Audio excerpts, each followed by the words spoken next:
Tell me the new link's happy. Looks like it. Yes. Almost there. All right. Cool. What are you doing again? Can you join? Why don't you show up camera? Can't get there. There's contact, but the screen frame is- Yes. But you need it, I think.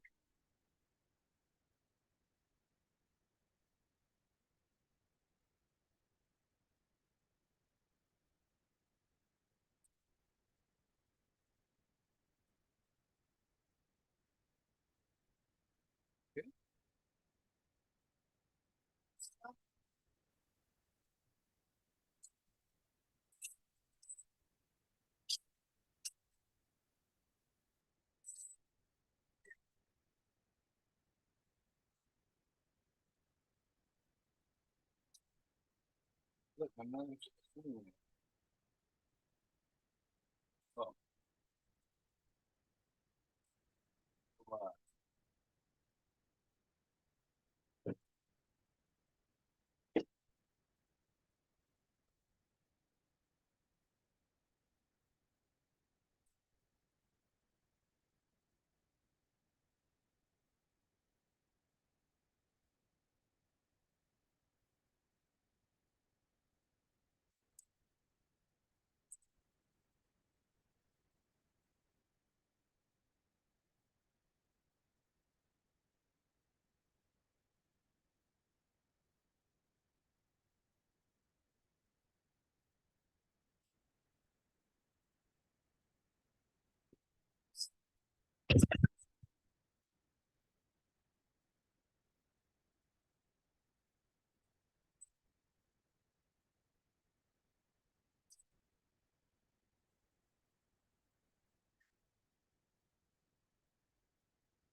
Hey, Mindy, can you check your microphone, please?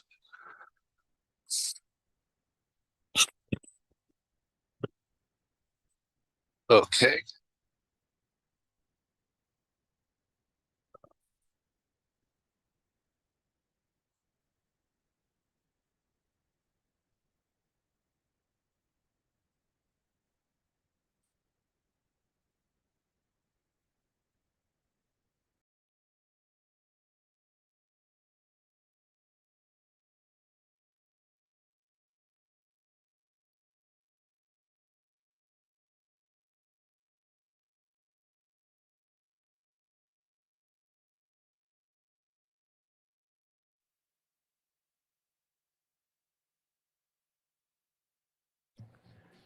All right, looks like we are good to go.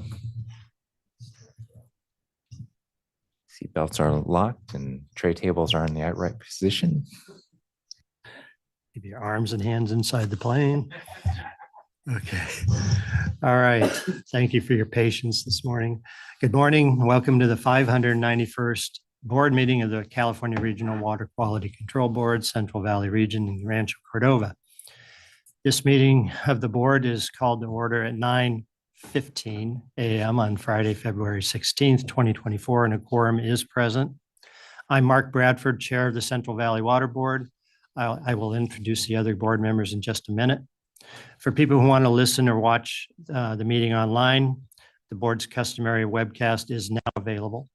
We are receiving presentations and public comments here at the meeting and online through a Zoom meeting platform. If you're here at the meeting and intend to present or comment or think you might be interested in commenting, you should have filled out a speaker comment card, the blue card available at the table at the boardroom entrance. If you are online and planning on commenting, you should already be in the Zoom meeting room using the meeting ID and password provided by board staff. If you have not already received this information, you can email us now at agenda5@waterboards.ca.gov. That email address is agenda followed by the number 5 with no space at waterboards.ca.gov. Include speaker comment in the subject line so we can follow up with you. For those in the Zoom meeting, you will be on mute and your camera turned off until it is your turn to speak. Our meeting host will then unmute you and ask you to turn on your camera if you have one. When you're done speaking and the other board members have completed asking questions, you will be placed on mute and your camera turned off. I'll now introduce the other board members as follows. Nick Ovdas of Sacramento, Denise Cadera of Allensworth, Alina Lee Reeder of Sacramento, Sean Yang of Sacramento, and again, I'm Mark Bradford. I'm also from Sacramento. Nicole Morgan, the State Water Board member who is our liaison, is unavailable for an in-person report today. However, her liaison report is available on the table at the boardroom entrance for interested persons. I will now introduce Executive Officer Patrick Palupa, who will introduce his staff. Oh, sorry. Good morning, Chair Afterwards. Bradford, members of the board. To my far left, we have Adam Lapitz, Assistant Executive Officer in the Rancho Cordova office. To my immediate left is Mindy Maxwell, Executive Assistant, Clerk to the Board, and the person who actually gets this plane in flight. To my immediate right is Jessica Yar, Senior Staff Counsel with the Office of Chief Counsel. And directly across from me, Kennedy Knight with the Office of Chief Counsel.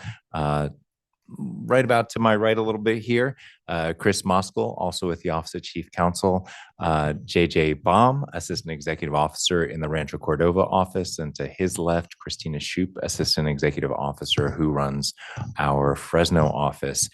Clint Snyder, Assistant Executive Officer in the Reading office, is also in the audience. And we do have a couple new program managers here, relatively new program managers of Alex Mishagan and John Murphy, both in the audience here. And we actually have added a third just recently of Matt Beflavin. So lots of changes to the executive team and the senior leadership team here at the board. And a couple of them will be helping out with presentations here today. And with that, I'll turn it back to you, Chair Bradford. Thank you, Patrick. Now we'll have the Pledge of Allegiance. Nick is going to lead us.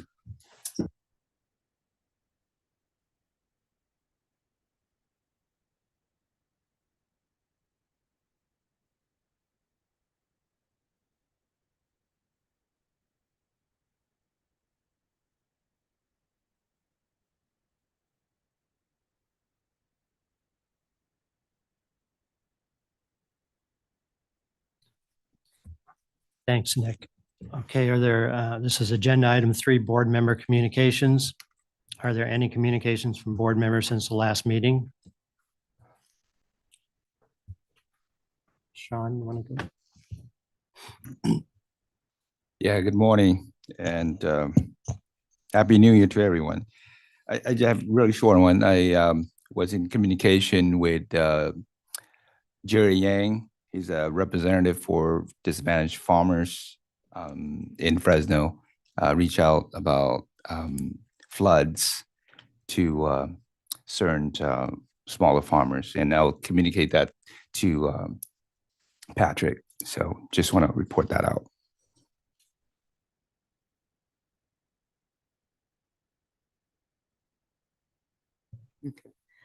Good morning. The report I have to share is on the 12th of January. I attended the Climate Resilience Nexus event in Riverside. It was a very inspiring, insightful session. The purpose was really to do a lot of networking and connecting with people, elected officials, and private, nonprofit, environmental justice groups to understand and look at the issues regarding climate change. And I think one of the most significant things that I got out of the program, and we all know the issues with climate change, from flooding to fires and drought, extreme heat, et cetera, but they kind of focused on the impact in underserved communities. That was really what they honed in on, and how the most vulnerable are our senior population and our children, from the extreme heat, not having places to go, cooling centers and so forth, to the flooding. So many issues that those segments of the population don't have access, they don't have the support. And so, and a lot of the discussion talked about a lot of the nonprofit agencies, communities that have been identifying those issues and coming up with ways to figure out how to address and include the get community engagement and begin to try to address issues in the areas that are most vulnerable. And I thought it was, like I said, a great session. And most importantly, the opportunity to network with a number of people that are dealing with this issue. And when you network and all come together and connected in a single purpose, you have a lot greater chance of having a positive impact. So I did really appreciate the session, and that's my only update for you today. Thank you very much. Thank you, Denise. I participated in the DWR, Department of Water Resources update on the Sigma program. It's their 10-year anniversary this year. And Paul Goslin gave us a brief update, basically described it as the end of the beginning, and that the program is in full implementation mode now. The challenges he listed had to do with funding, the perspective of fallowing 500,000 to 1 million acres in San Joaquin Valley primarily, protecting drinking water wells, and then just the relationship between local control and oversight by the state. So it was an interesting call, a lot of participants, a lot of questions, but it was a good update on an important program. And then I participated in a call with the chairs of the regional boards on February 5th, largely talking about the budget deficit and the impact on the regional boards. There's about a $40 million, nearly a $40 million deficit in the state budget. In spite of that, there were 32 positions authorized for the regional boards, largely to do with the Sackett decision and the ramifications of that for the regional boards. And another about $200 million was retained for septic to sewer and drinking water programs. So I think all the agencies took somewhat of a hit, but not as bad as it could have been for the regional boards. Okay, are there any other updates? I just like to add to what I mentioned earlier. The reach out was specifically asking for help, and as I mentioned, I communicated with Patrick, and we didn't have a direct, program that could help. So Patrick provided me a resource link, and I did forward it to the gentleman. Thank you, Patrick. And if I could just also come in and follow up on my update. The program, the Climate Resilience Nexus event, was put on by the Governor's Office of Planning and Research, the Integrated Climate Adaptation Resiliency Program. So again, just wanted to provide that. Thank you. Okay, I already mentioned the state liaison report. I took that one out of order, but it is available at the desk as you enter the board meeting room. So agenda item 5 is the public forum. If you're in person at the meeting and wish to speak, but have not submitted a speaker card, as I mentioned, fill out the blue card at the table at the front of the room. If you're in the Zoom meeting platform and have not already emailed us, but would like to speak during the public forum, please raise your hand now. Mindy, has anyone submitted a request to speak on any topic that is not on the agenda today? Yes, we have Ms. Joanne Kipps representing herself, and I believe she's on Zoom. Okay, Ms. Kipps, are you there?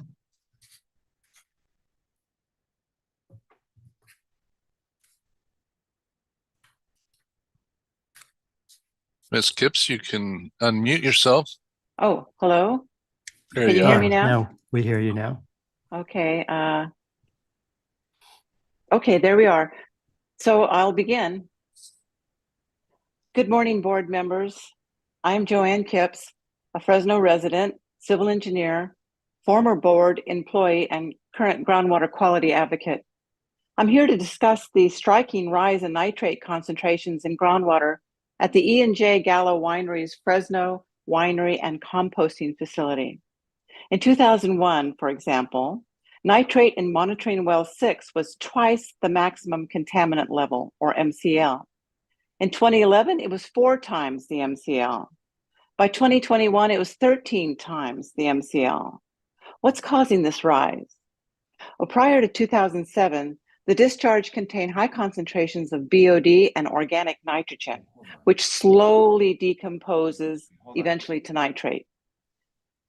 In 2007, If Gallo Joanne, if I could initiated. get you to pause for just a minute, we're not getting your video. Okay, It's on our end. We'll clean it up in just a second. and you let can hear continue. me. Okay. We can hear you. Yes. All Yeah, right. but our Great. video is having some problems. One second, if you could.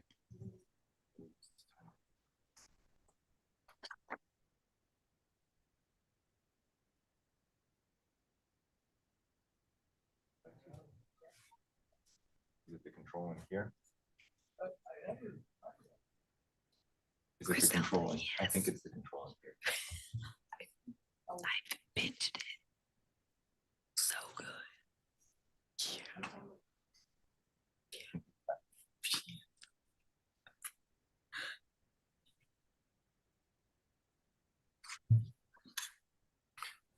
They're only here. That's only here. Means.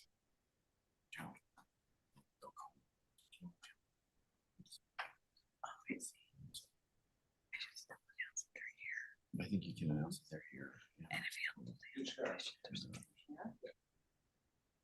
Maybe Mayor Jessica will say something. Let's see. Monitors.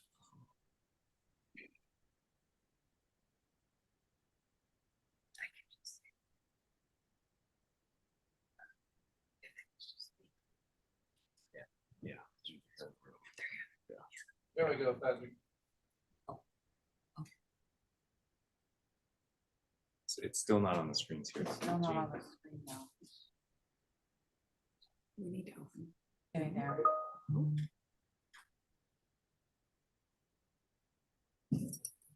Click on it Oh, again. your mic's on.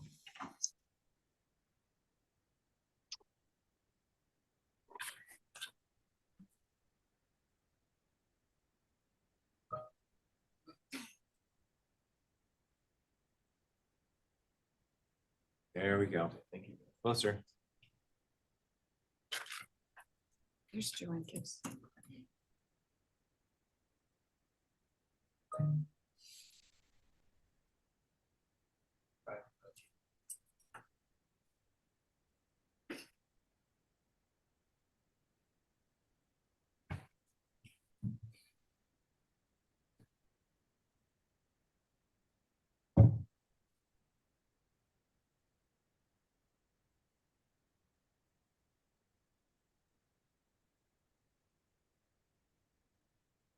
Can you feature her? Put her on the main screen?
Patrick, can we proceed without highlighting the speaker screen?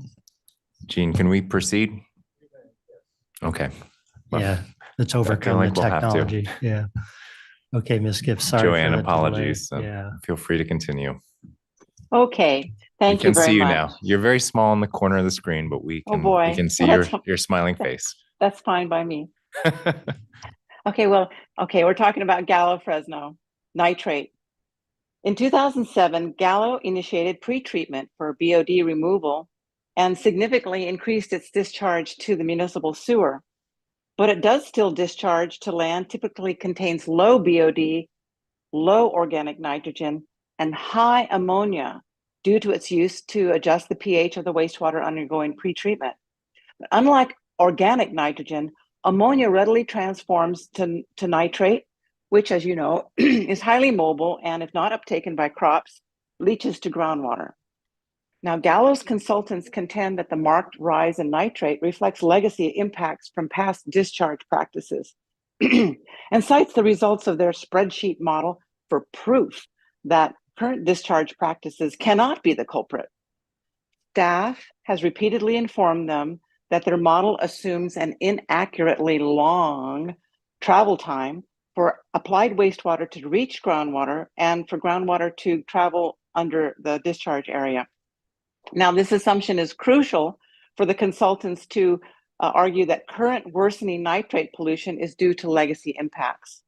More evidence is needed, apparently, to support staff's position that Gallo's current discharge practices are the culprit and, as such, are unsustainable. I request Gallo be required to submit a work plan for installing a VADOS zone monitoring network in representative blocks and perform the monitoring already specified in the 2015 WDR order. The resulting data are necessary to assess the extent to which nitrogen applied today passes below the root zone and threatens to worsen Gallo's legacy of nitrate pollution in groundwater. The board should also, just a little bit more, the board should also be aware of the threat posed to groundwater from Gallo's composting facility, especially its discharges to land of high strength leachate and contaminated stormwater from its byproducts storage area. Gallo should be issued a notice of applicability for coverage under the state general composting order so that it is held to the same requirements as the dozens of others who are enrolled in the general order in the region. So I thank you very much for your time and your consideration. Thank you so much, Joanne. I know the Gallo facilities are some of the most complex facilities in our region, and I'll have Christina work with her staff to come up with a response to those questions. I am not in a position right here to kind of say what we'll do next, but we will get at least a response to your suggestions here at a minimum in the next executive officer's report for the April board meeting. Thank you. Yes, thank you for bringing that to the board's attention and for diving into the details of that site. Okay, moving on to agenda item 6 is the executive officer's report. Prior to each meeting, the executive officer works with the executive assistant and the board's program managers to compile a report on the status of the board's programs, staffing, and many different initiatives the board is working on. If you're a person in the meeting and wish to speak again and have not submitted a speaker card, please fill out a blue card at the front of the table at the front of the boardroom. If you're on the Zoom platform and wish to speak but have not emailed us, please raise your hand now. At this time, the executive officer is available to take questions on this report. And Patrick, do you want to? No awards today. We'll have a few when we get down to the April board meeting. A couple of things I just wanted to share. I know Chair Bradford, we are certainly tracking the development of the state budget, and we're certainly pleased that at least the governor's budget, when it came out, preserved some of the positions that the regional boards would be getting to essentially work on issues related to water quality concerns in water bodies that are no longer jurisdictional under the federal rules for making sure that we have all adequate water quality protections in place. There's a lot of negotiations and a lot of numbers, a lot of billion-dollar numbers that are being tossed around, certainly about the budget right now. Some pictures more gloomy than others. I think from our perspective, we're glad that the governor is at least voicing support for those particular issues and those particular water quality concerns, and that our staff haven't been furloughed or any kind of those notions at the current juncture. Again, a lot can change. A lot of the financial information about the health of this state is very much up in the air. And certainly the gap between the $38 billion projection from the governor's office and the initial $68 billion projection from the legislative analyst's office mean that even very, very intelligent people can have very different views on what the budget projections are. But we will be tracking that very closely.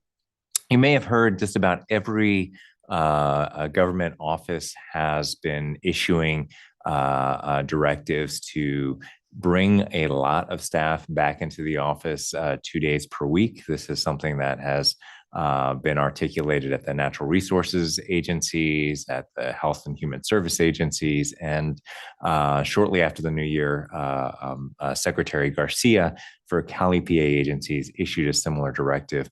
This actually will have less of an impact for this board than it will for many of the other boards, because we have had most of our staff in the office, at least in the Fresno and Redding office. The minimum is already 2 days per week. And many here in the Rancho Cordova office are already showing up about 2 days per week. They have a 1 day a week plus is the most common in-office plan for the folks here in Rancho Cordova.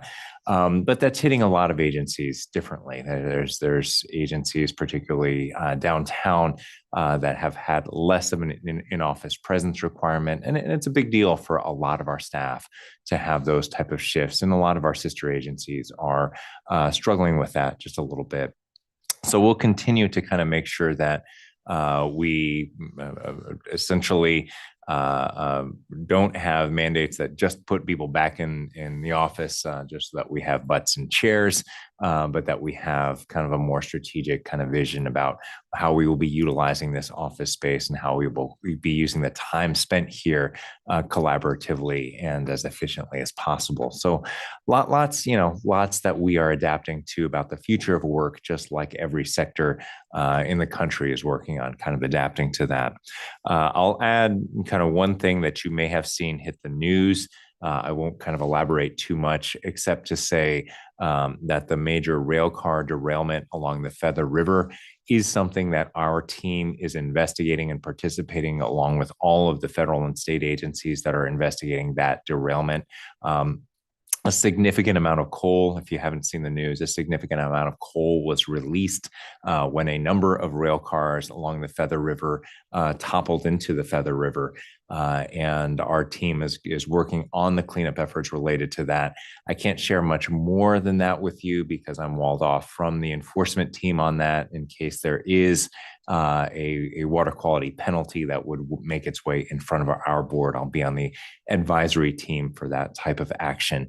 But I am getting reports, from Office of Emergency Services and from our folks that we are actively investigating and working on remedial plans to get the coal that has spilled out of that waterway.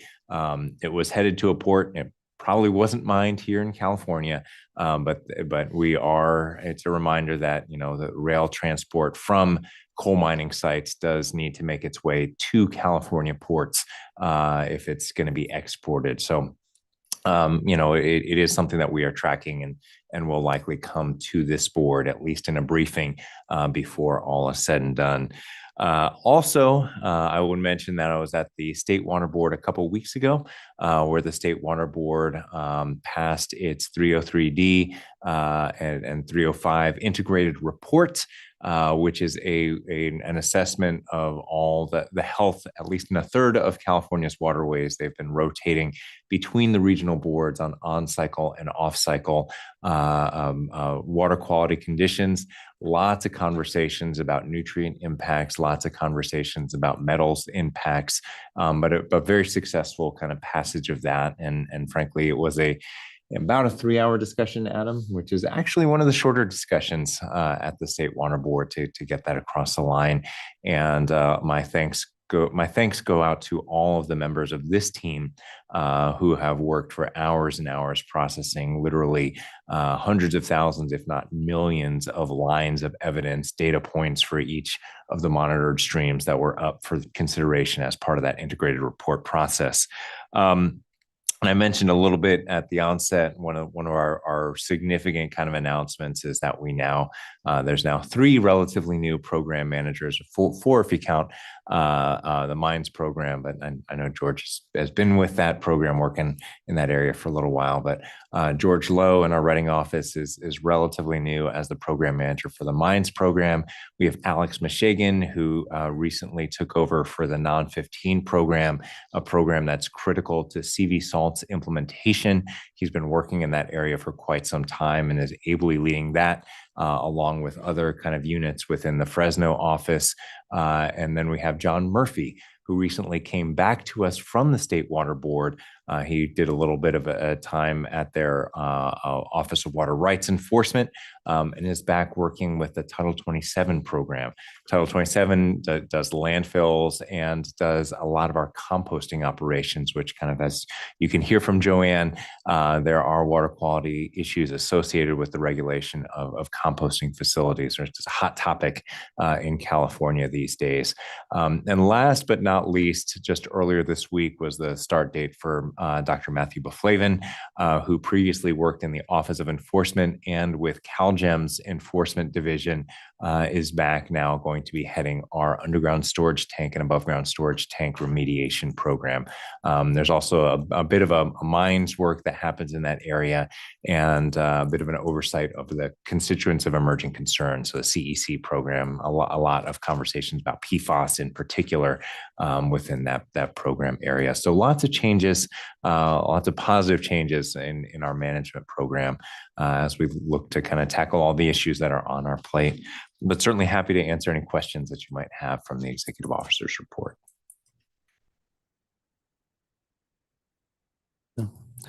Thanks, Fab. It sounds like you've got a lot of integration to still do with all these new program managers. So appreciate the efforts on that front. Absolutely. If there aren't any questions from the board members, Mindy, are there any interested persons who have submitted a request to comment on this item? No, not on this one. Okay, thank you. So if there's no further discussion, we'll move on to agenda item 7, consideration of the minutes from the prior board meeting, which was on the 14th and 15th of December, 2023. Are there any edits or corrections to the December 2023 minutes? Hearing none. Mindy, could you take the roll call?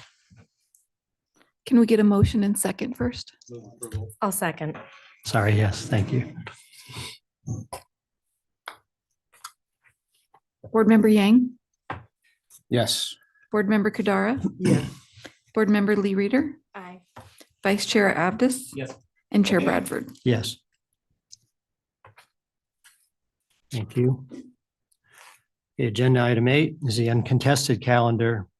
This is a time and the place for a public hearing to consider uncontested items 13 through 17. If you are in person again and would wish to speak and have not submitted a speaker card, please fill it out at the table in the front of the boardroom. If you're on the Zoom platform and wish to speak but have not emailed us, please raise your hand now.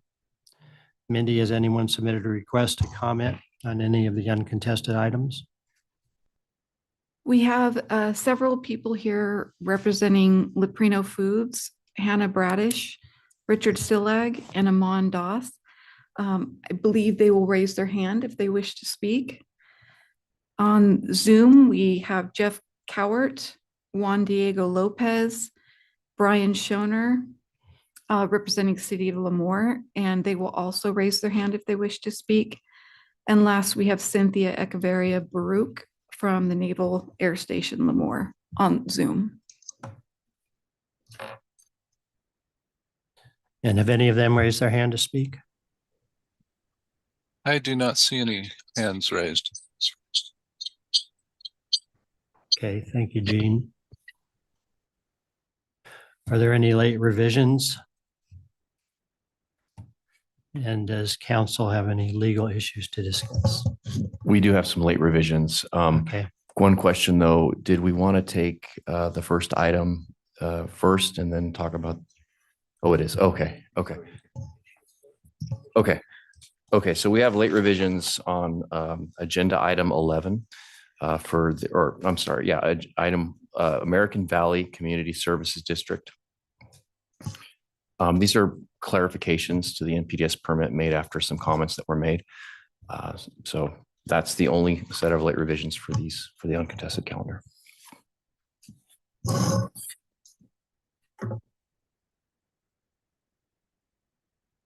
okay, thank you, Adam.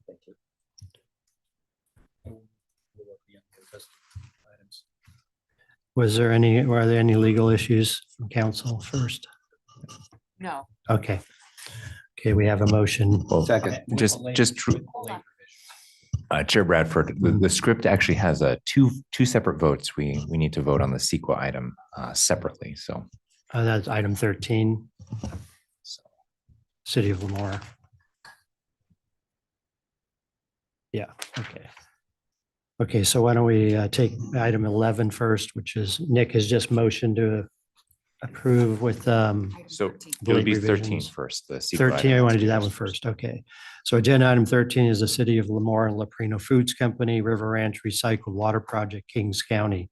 Consideration of the resolution adopting negative declaration for the River Ranch Recycled Water Project. So can I get a motion for that one? Second that. So we have a motion by Nick and a second by Sean. Mindy, could you take a vote on item 13? Board Member Yang, Yes. Board Member Kadara, Yes. Board Member Lee Reader, Aye. Vice Chair Abdus. Yes. And Chair Bradford. Yes. Thank you, Mindy. And now we're going to take a separate vote on agenda item 11, correct? Sorry, Jessica. 11 and 14 through 17, I believe. Okay, we can just lump them. Okay, 11 and 14 through 17. I get a motion for approval of those. So moved. Elaine has moved. Elaine has moved and Nick is seconded. With the late revisions. With the late, revision. yes, with the late revisions. We have a motion and a second. Mindy, if you could take the roll call. Board Member Yang, Yes. Board Member Kadara, Yes. Board Member Lee Reader, Aye. Vice Chair Abdus, and Chair Bradford. Yes.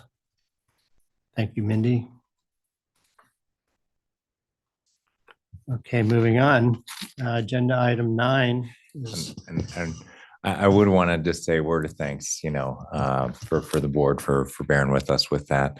The CEQA regulations suggest a two-step process, so it's clear that we adopt the resolution approving the initial study negative declaration first.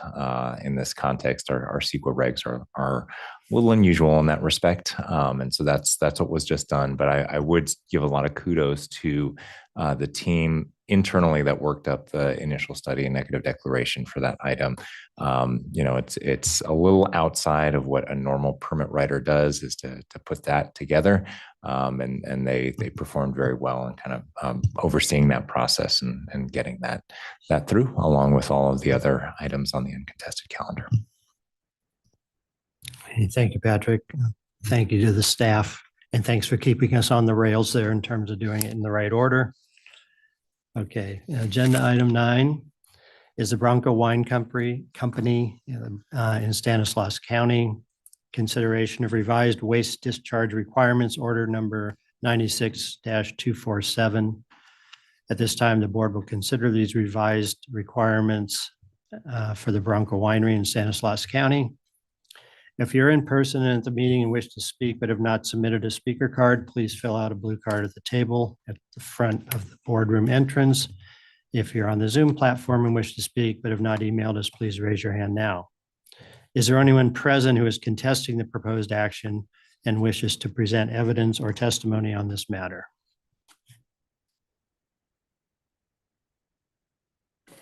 Ms. Joanne Kipps, who's on Zoom, has requested to speak on this item. Okay. And we have another. Would you like to go first? Ms. Kipps may unmute.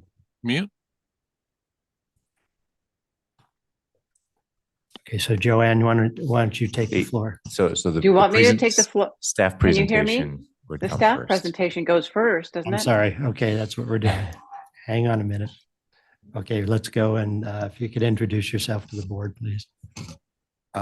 Does staff need to take the oath before presentations?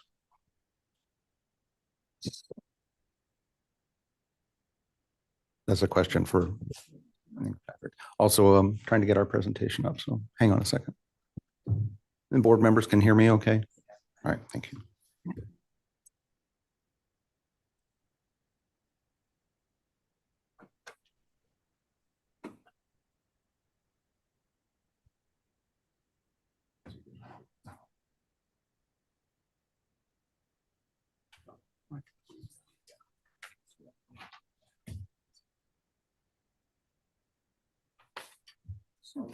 We're good.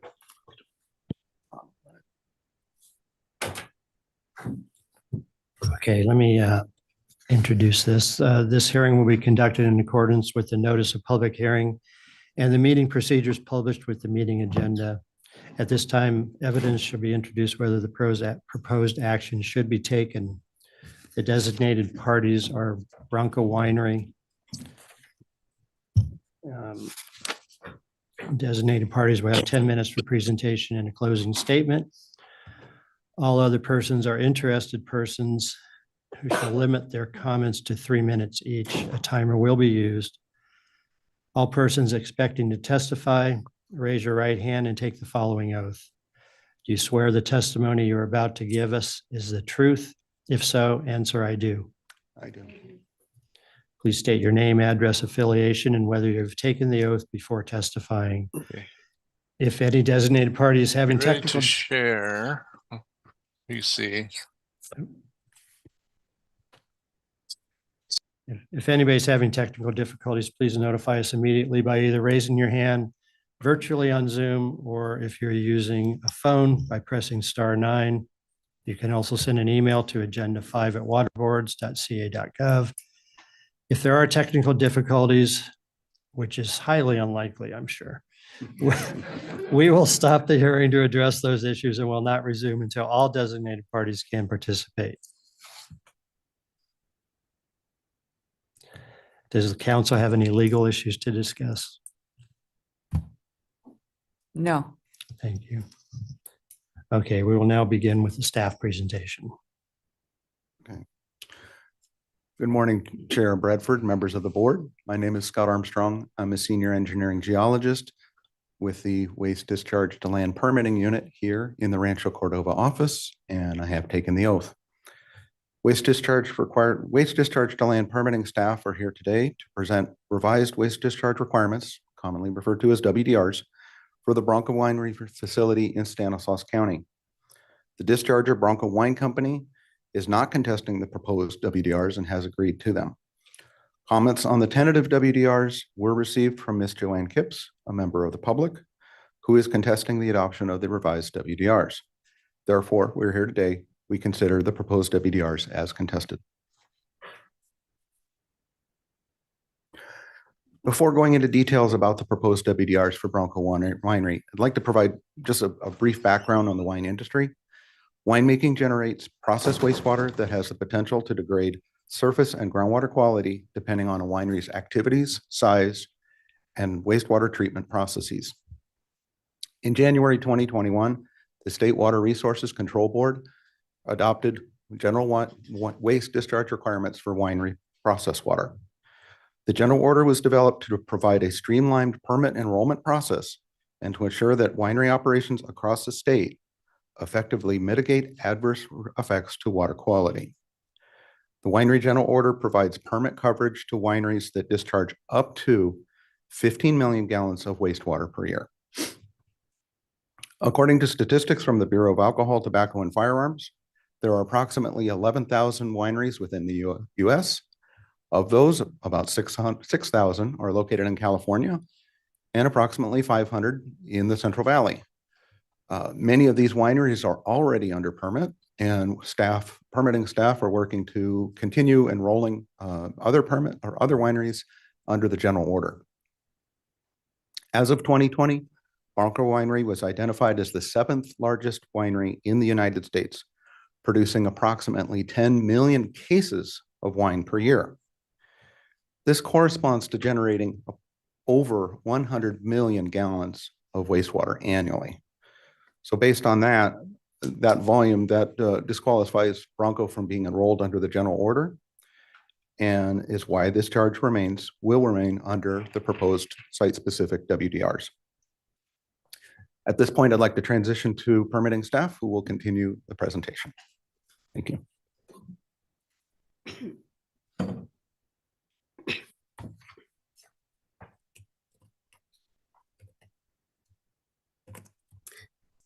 Hi, my name is Dina Calancini, and I'm an engineering geologist in the Waste Discharge to Land Permitting Unit, and I've taken the oath.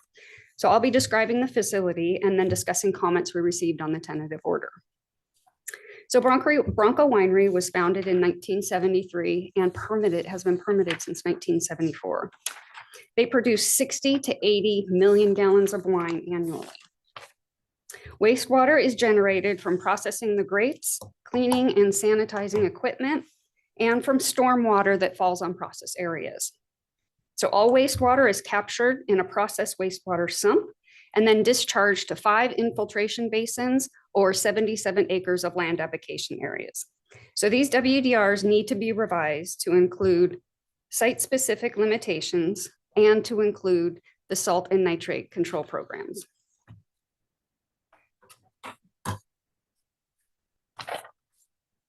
So by participating in these 2 programs, the discharger is considered in compliance with salinity and nitrate requirements in the basin plan. So this is an overview of the facility. So processing occurs in the center of the facility where you can see all those tanks. Again, wastewater and stormwater is collected in the wastewater sump, shown in the center of the facility by the red square. So then wastewater is discharged from the sump to 5 infiltration basins, shown as IB 1 through 5, or to 77 acres of land application areas cropped with barley, grapes, Sudan grass, or forage mixes. The discharger does have extra capacity to store an additional 1 million gallons of wastewater using 2 500,000-gallon tanks, which are located in the yellow box. So those tanks are only used based on operational needs. Solids are stored in that light red box, and it's a paved area, and any runoff is directed to the wastewater sump. All solids generated at this facility are hauled off-site. So there is a stormwater basin located in the northern portion of the facility. This basin does not receive any wastewater, but water from that basin can be used to irrigate fields that are shown on the western side of the facility.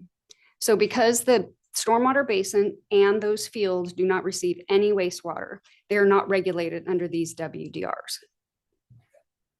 So I'd like to point out 2 facilities that are located around Bronco Winery. One is the former dairy farm located on the southwest corner, and the other is an egg-laying chicken farm located along that southern boundary. So I'm pointing this out to show that this area is largely used for agricultural purposes. So the left photo is a picture of that wastewater sump that was shown in the little red box on the previous slide. And you can see wastewater currently being discharged into that sump. The sump is approximately 10 feet by 10 feet and approximately 20 feet deep.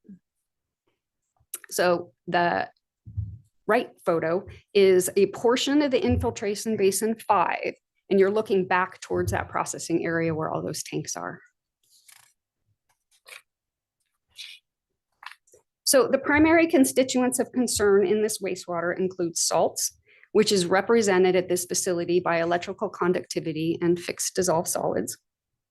Total nitrogen, which in this case consists almost entirely of the organic fraction of total nitrogen, or CADOL, or total CADOL nitrogen, and biochemical oxygen demand. Wastewater samples are collected from the processing sump, again, that was shown on the previous slide. So these are standard constituents associated with winery wastewater. So this slide shows an overview of what BOD, or biochemical oxygen demand, represents in water.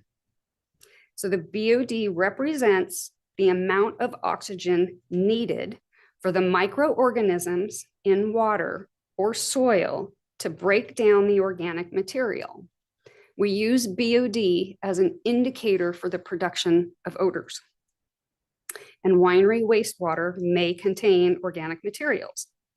So the left image is typical of natural conditions. So as shown, there's a balance between the organic material and the oxygen requirements of the microorganisms that break down the organic material. On the right, it shows an excessive amount of organic waste, which means an insufficient amount of oxygen is present for those microorganisms to break down the organic waste. So this can result in an anaerobic environment or a low oxygen environment.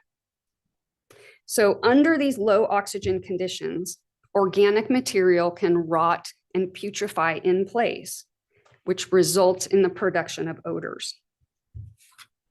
Dischargers can manage high BOD concentrations to avoid odor production in a couple of ways. They can screen the wastewater to remove any solids prior to discharge. They can install aerators in the wastewater ponds or basins. They can ensure the even application of wastewater over land in order to avoid oversaturated areas. And they also do not land apply solids. So as I previously stated, high BOD concentration in wastewater when not managed properly can result in anaerobic conditions. So besides odor, this anaerobic condition can cause other conditions that can result in water quality concerns. So when naturally occurring metals in soil or groundwater are exposed to these anaerobic conditions, the metals can dissolve and become more mobile due to acidic or low pH conditions. So the increase in mobility can cause dissolved metals to migrate through the soil along with the wastewater and impact groundwater. So in this scenario, we see concentrations of iron, increasing concentrations of iron and manganese in groundwater in a localized area. So a very simplified representation of this is shown on the slide, which demonstrates high BOD concentration means insufficient oxygen for the microbes to break down the organics, which can result in anaerobic conditions with low pH, resulting in an increase in metal concentrations in groundwater. So as groundwater moves away from this impacted area, it can become reoxygenated. The metals then become less soluble, which can result in decreasing concentrations in groundwater and bringing the area back to natural conditions. So now for characterization of the wastewater at Bronco. So this slide represents concentration trends over a 5-year period. So the top 2 slides represent the salts in the wastewater. Now the blue lines represent the actual concentrations. The black dashed lines represent the concentration trends. And the red lines represent average concentrations of constituents associated with winery wastewater. So the numerical average concentration is shown in the red text. So these average concentrations, the red line and the red text, are typical of winery wastewater and are based on the State Board General Order for Winery Process Water. So as shown by all 4 concentration trends, the trend lines show no statistically significant trends or stable concentrations over time, meaning the discharge quality has been maintained over at least the last 5 years. So as you can see, the concentrations associated with Bronco winery wastewater are in line with concentrations expected in winery wastewater. So just as a side note, I didn't show nitrate in effluent because concentrations were considered low. Between 2019 and 2022, 48 samples were collected, and there was only 1 sample that had a concentration greater than 5 milligrams per liter, which is less than the primary MCL of 10. So the groundwater monitoring network consists of 12 shallow groundwater monitoring wells, which are shown in the blue dots or the blue circles. So over the years, some of these wells have gone dry due to lowering of the groundwater water table. Some of the wells were replaced, and then the groundwater table did recover in some of the wells. The yellow circles show the on-site supply wells. So groundwater has been monitored at this facility for over 20 years, and depths to groundwater range from 18 to 31 feet below ground surface. So I'd like to point out that the regional groundwater flow direction, shown by that big blue arrow, is to the southwest. However, the flow directions at this facility vary widely, which I'll show on the next slide. So as I just stated, the previous slide showed the regional groundwater flow direction as the southwest. So this slide shows the variation in groundwater flow directions reported for 2 quarters of 2022, and that's shown by the red arrows. So the figures shown on the slide are based on the discharger's interpretation of the flow directions, which were included in the 2022 annual groundwater monitoring report, which is also stamped by a professional geologist. So we wanted to show that these variations in flow directions make identifying wells as upgradient or downgradient wells difficult. These variations in flow directions are the result of pumping in the area for agricultural purposes and source water.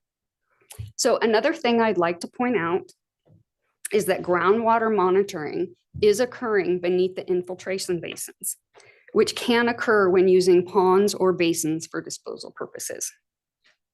So the mounding is not evident on the slides because the contour lines were simplified for demonstration purposes. But on the left slide, you can kind of see the contour lines are starting to pinch together at the infiltration basins. So concentrations of constituents are higher directly beneath these infiltration basins. But as the water is dispersed away from the basins, the concentrations decrease, indicating that this is a localized area of impact. So I want to explain that groundwater conditions were evaluated using 2 different methods, comparing upgradient groundwater quality to downgradient groundwater quality, as has been done in the annual groundwater monitoring reports. And then we also used intra-well evaluations to determine concentration trends. So the first comparison of upgradient and downgradient groundwater quality is used to determine if impacts to groundwater have occurred and to determine the magnitude of those impacts. For this method, this method has been used by dischargers, consultants, and staff over the years. So now that the salt and nitrate control programs are in place, we've also started evaluating groundwater using intra-well evaluations to determine concentration trends. The salt and nitrate control programs for the alternative permitting approach for salts and the management zone approach for nitrates requires the discharger to maintain the quality of their effluent,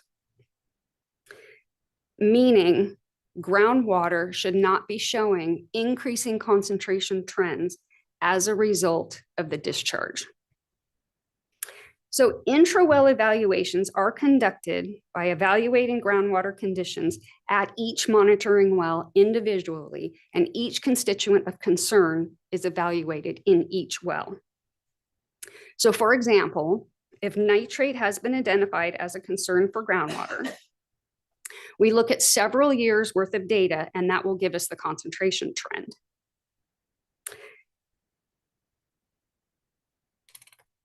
And just for another example, so if a facility has 10 groundwater monitoring wells and 5 constituents of concern, we conduct 50 trend evaluations.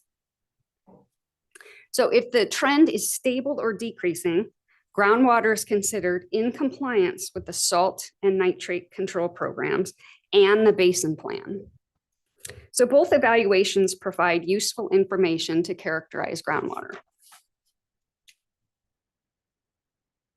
So on this slide, I'm showing a general comparison of upgrading groundwater quality to downgrading groundwater quality.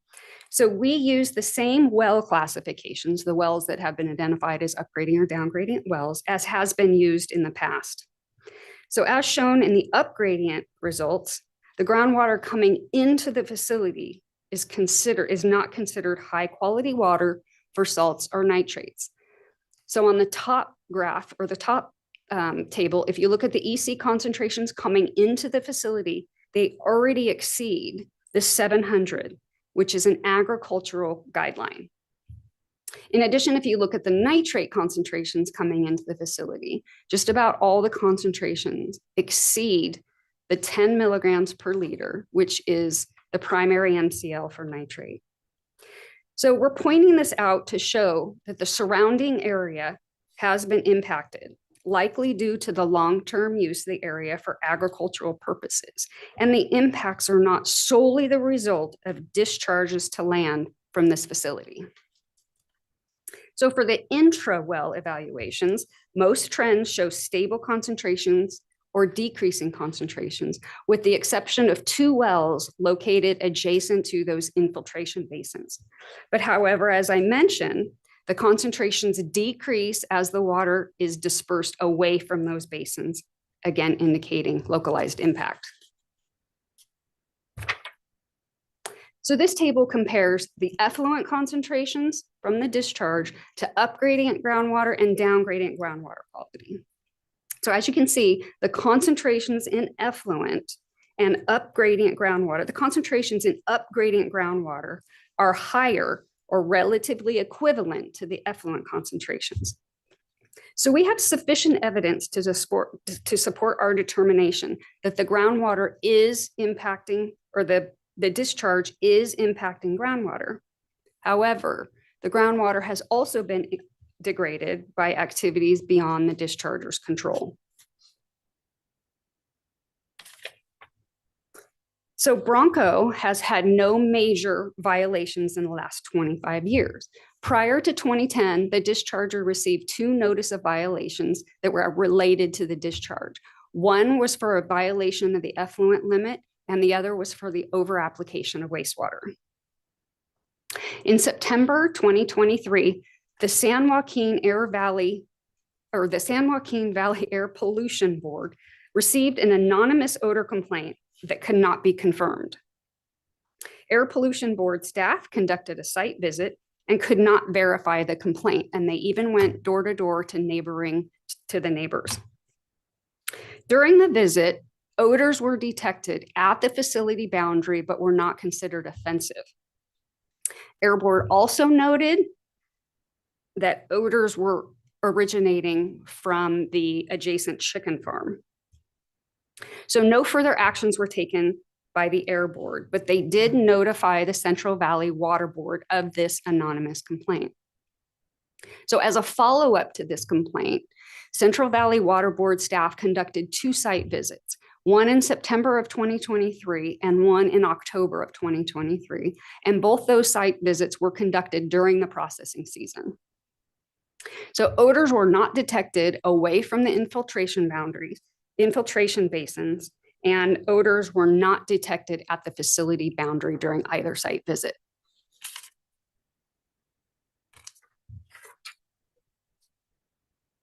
So now let's address comments received during the public review period. Comments were received from Ms. Joanne Kipps, and Water Board have addressed these comments in a formal response to comments document that was included in the final agenda package. So Ms. Kipps' comments were consolidated by core issues, and the next few slides will briefly summarize the comments by topic and staff's responses.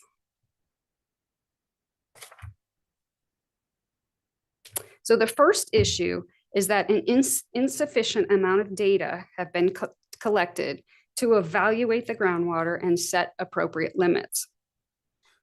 So as I stated, this facility has been permitted since 1974, and data have been collected from effluent, groundwater, source water, and land application areas for at least the last 20 years. So concentration trends in effluents show no statistically significant trends or stable trends, indicating the discharger is maintaining the quality of their effluent as required by the salt and nitrate control programs. As we discussed, there is a groundwater mound beneath the infiltration basins. However, we've determined that the concentrations decrease as the water moves away from the basins. So based on the data that's been collected, we've determined that groundwater around the facility is not considered high quality water in regard to salts and nitrate. So sufficient information has been collected to set appropriate limits. So we'd like to also note that the requirements in this order are more restrictive than the existing order and includes a more robust sampling plan. Now, additional evaluations may be conducted in the future under the salt and nitrate programs. We'd also like to note that all data are available in the public record.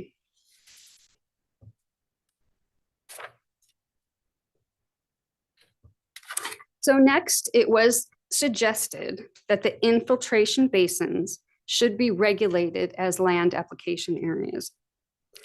Land application areas typically have requirements related to land use, such as ergonomic loading for crop use and other limitations that are not applicable to ponds or basins. Land application areas are primarily used for irrigation and the uptake of nitrogen from crops, which is not the case for ponds. So salinity levels to ponds and land are regulated by a performance-based FDS limit, which is included in the proposed order. And the existing order did not include a salt effluent limit. For the organic loading, BOD in ponds is regulated for the prevention of odors by dissolved oxygen concentration limits. The BOD for discharges to land is regulated by a loading limit.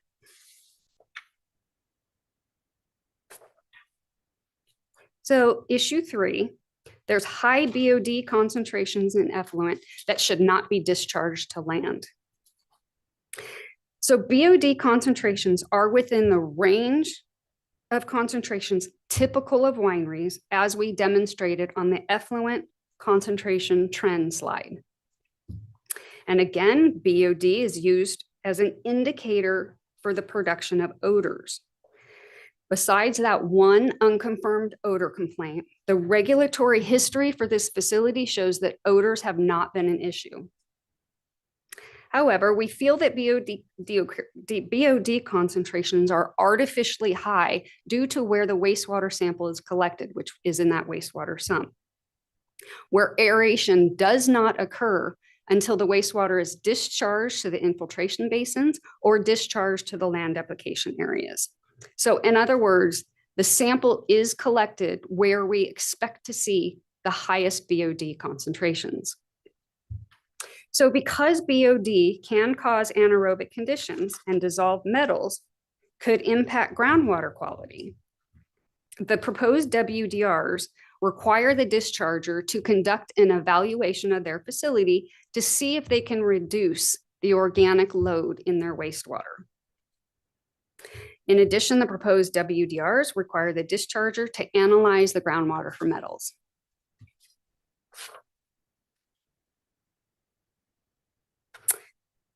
So issue 4, the discharge is not in compliance with the basin plan or the state anti-degradation policy.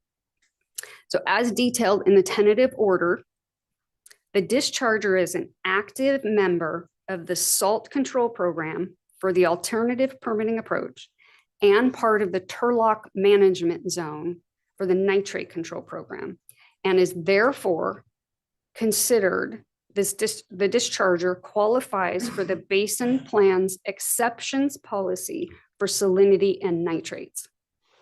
So we have evaluated the facility's data and information and have determined the discharge is complying with the anti-degradation policy.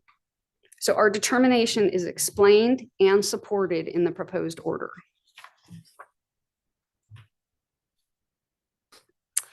So concerns were raised regarding identifying monitoring wells as strictly up gradient and strictly down gradient. So prior to the implementation of the salt and nitrate control program, groundwater evaluations relied on comparing up gradient to down gradient water quality. And this is how the information is presented in the previous or existing order and in the annual groundwater monitoring reports. However, as I stated, the objective of the salt and nitrate programs for now is to maintain the quality of effluent and groundwater when enrolled in those programs. So to do that, staff uses concentration trends to determine if salt and nitrate levels have been consistent over time. So as of now, it is not necessary to strictly categorize each well as an up gradient or a down gradient well, because the goal for now is maintenance. So at some point in the future, depending on the salt and nitrate control programs, groundwater will likely be reevaluated based on approaches identified in those programs. So staff have determined that the monitor well network and sampling history provides sufficient information for site characterization purposes and to set appropriate limits for the protection of groundwater.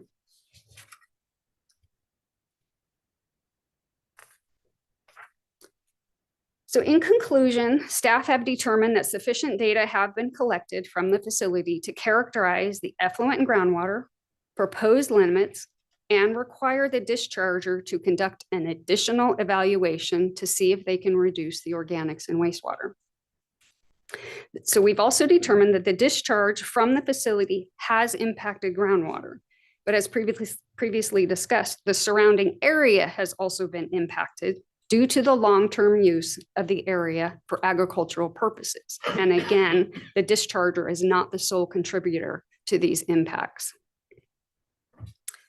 The concentration trends indicate the discharger is maintaining the quality of effluent groundwater as required by the salt and nitrate control programs. So our one area of concern, like I discussed, is the magnitude of organics in wastewater. So the discharger is required to conduct this additional evaluation to reduce the organic loads. And in addition, we're requiring them to provide a timeline for implementing the proposed actions. But in the meantime, the discharger is required to comply with the specifications and limitations in the order, including the monitoring and reporting activities. So I'd like to note that the proposed order is more restrictive than the existing order. The existing order did not include an effluent limit for salts, where the proposed order does. The existing order did not include a cap on the annual volume of wastewater that was allowed to be discharged to land, but this order caps the total volume. So this concludes our presentation, and we ask that this presentation and case file be entered into the formal record, and we are available to answer your questions. Thank you. Thank you. That was a great presentation and summary, a pretty complicated history there. Appreciate that. Are there any questions from the board members at this point? Thank you again. And we're going to proceed if there is any testimony from the Bronco Winery folks. Is there any I hands believe raised? we have Paul Huckabee representing Bronco Winery on Zoom. Okay. Mr. Huckabee. I have no comments, but I'm happy to answer questions if needed. Thank you. Thank you. We'll now hear from any person interested who is not a party to the proceeding, but who wishes to comment. Mindy, are there any interested persons? I'm sure we have Ms. Kipps. Yes, Joanne Kipps.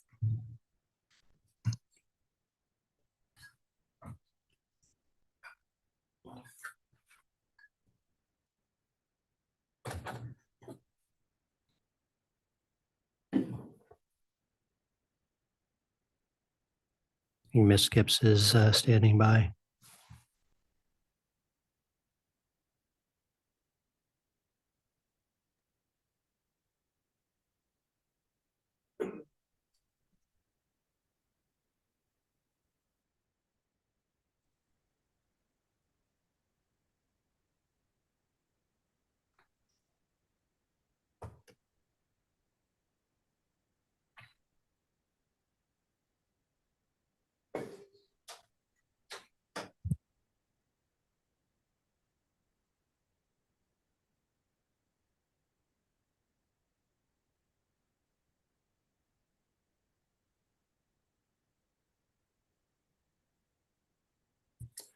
And while we're waiting, I think it's been an hour and a half. We'll take a quick bio break. So we'll be back in, say, 10 minutes, 20 till 11. Thank you.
After that.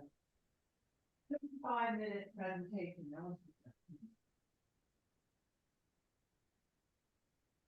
And instead of allowing me to go 3 minutes, just to get it over with, 3 minutes. Oh, we're gonna have a break. Yeah.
Okay, looks like we have everybody back in the room.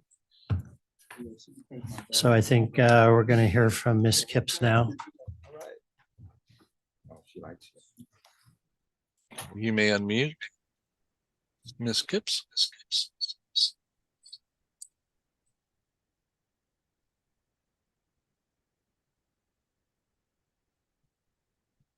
If you're there, Ms. Kipps. Hello? Can you hear me? Yes, we do. Okay, may I begin? Yes, please. Good morning, board members again. I'm Joanne Kipps and I reside in Fresno County. The proposed order requires all land application areas be cropped and all applied water be distributed uniformly at reasonable rates consistent with good agricultural irrigation practices.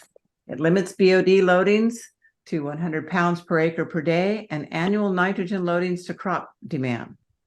Other Central Valley orders include these requirements, as does State Board's General Winery Order, which also requires liners for existing and new winery wastewater ponds. Compliance with these requirements helps protect groundwater and fosters an even economic playing field for the state's wine industry. Bronco is the 7th largest wine company in the United States. Its 250 brands include Charles Shaw, maker of Two Buck Chuck. Why is Bronco able to sell wine so cheaply? Maybe it's partly because the current order allows it to dispose of 30% of its winery annual flow to 15 acres of infiltration basins. Effective soil treatment requires drying periods to reestablish aerated conditions before waste is reapplied. The current order does not require Bronco to identify and then comply with site-specific drying periods for the infiltration basin discharge.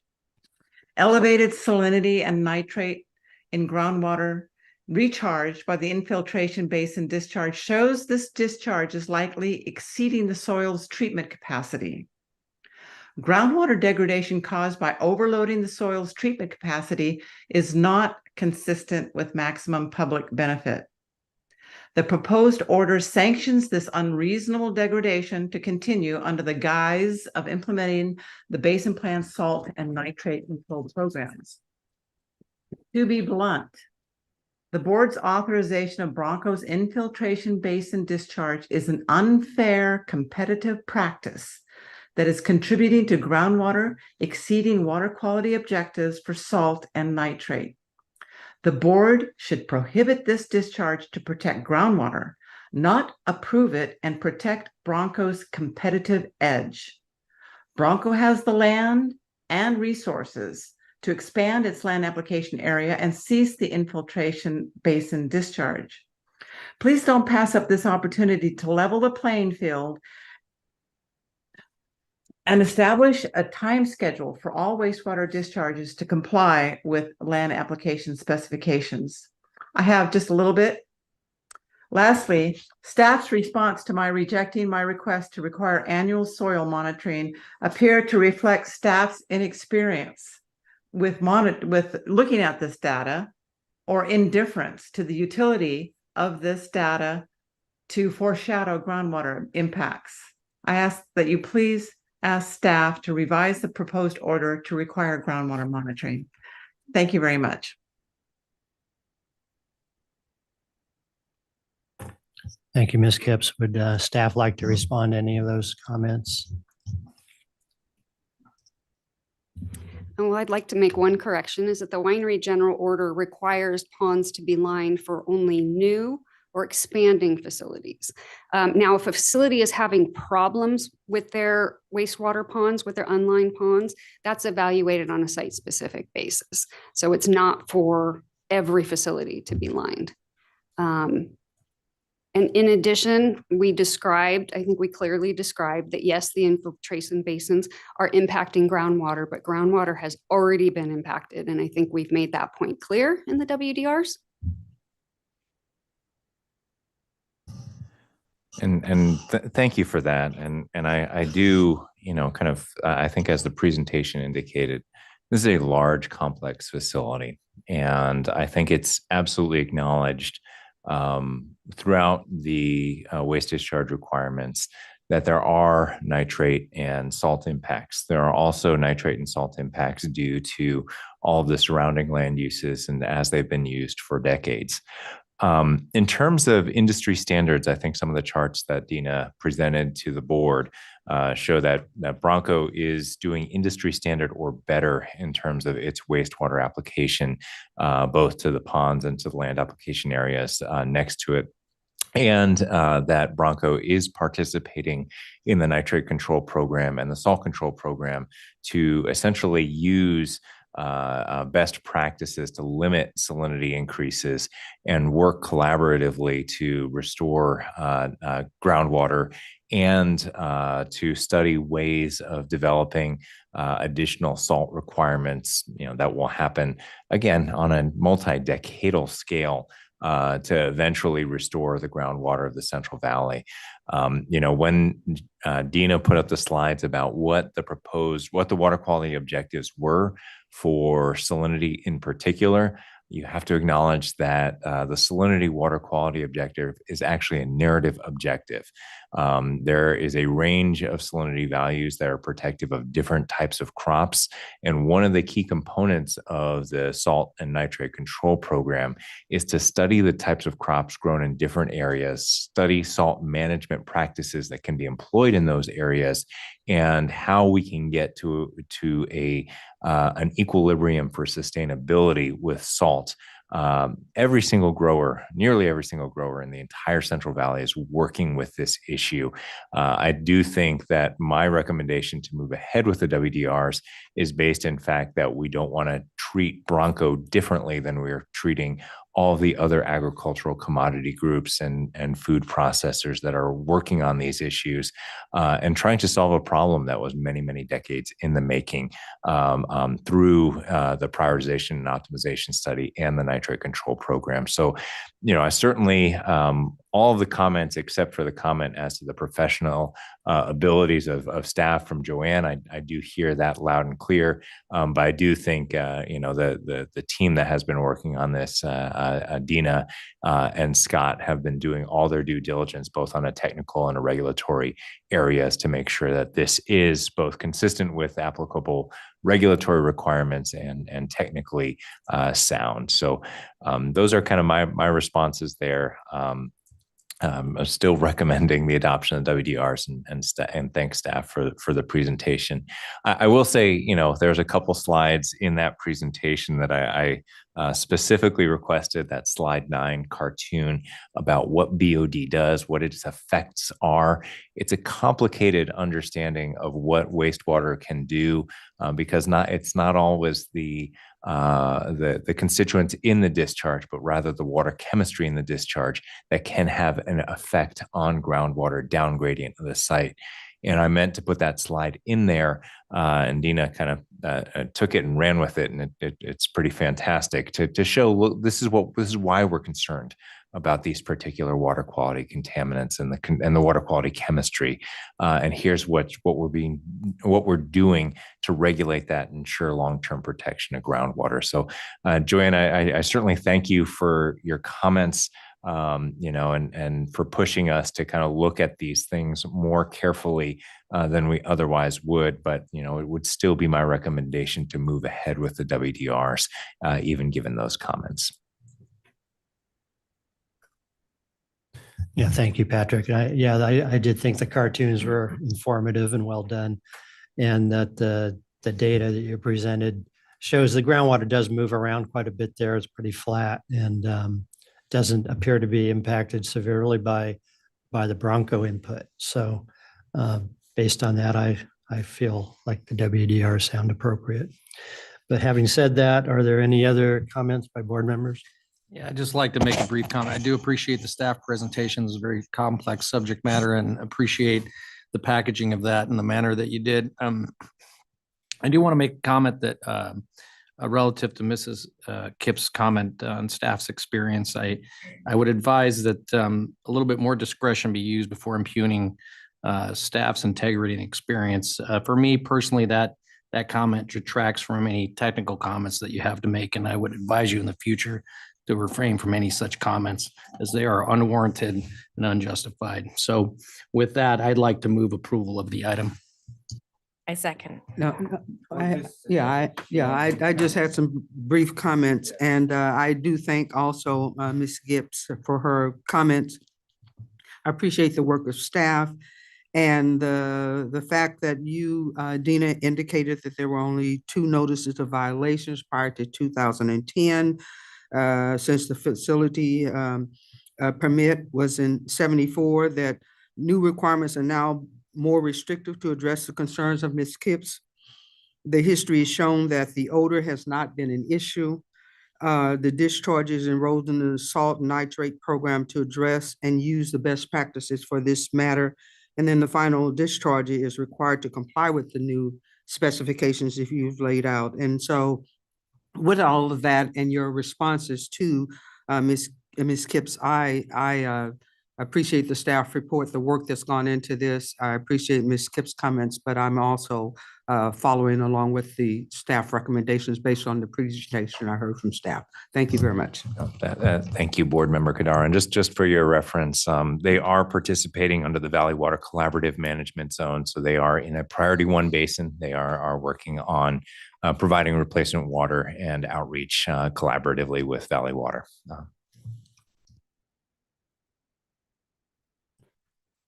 If there are no more board member comments, I'm going to close the hearing and then ask for a motion and a second. I'll move staff approval. Second. Okay, we have a motion and a second. If you could take the roll call vote, Mindy. Board Member Yang, Yes. Board Member Kadara, Yes. Board Member Lee Reader, Aye. Vice Chair Abdus, Yes. and Chair Bradford. Yes, thank you. Thank you, Dina and Scott. Okay. The next agenda item 10 is forward landfill in San Joaquin County. Consideration of revised waste discharge requirements order number R5-2014-0006. At this time, the board will consider these revised waste discharge requirements. If you are in person at the meeting and wish to speak but have not submitted a speaker card, please fill out that blue card at the table in the front of the boardroom entrance. And if you're on the Zoom platform and wish to speak but have not emailed us, please raise your hand now. Is there anyone present who is contesting the proposed action and wishes to present evidence or testimony on this matter?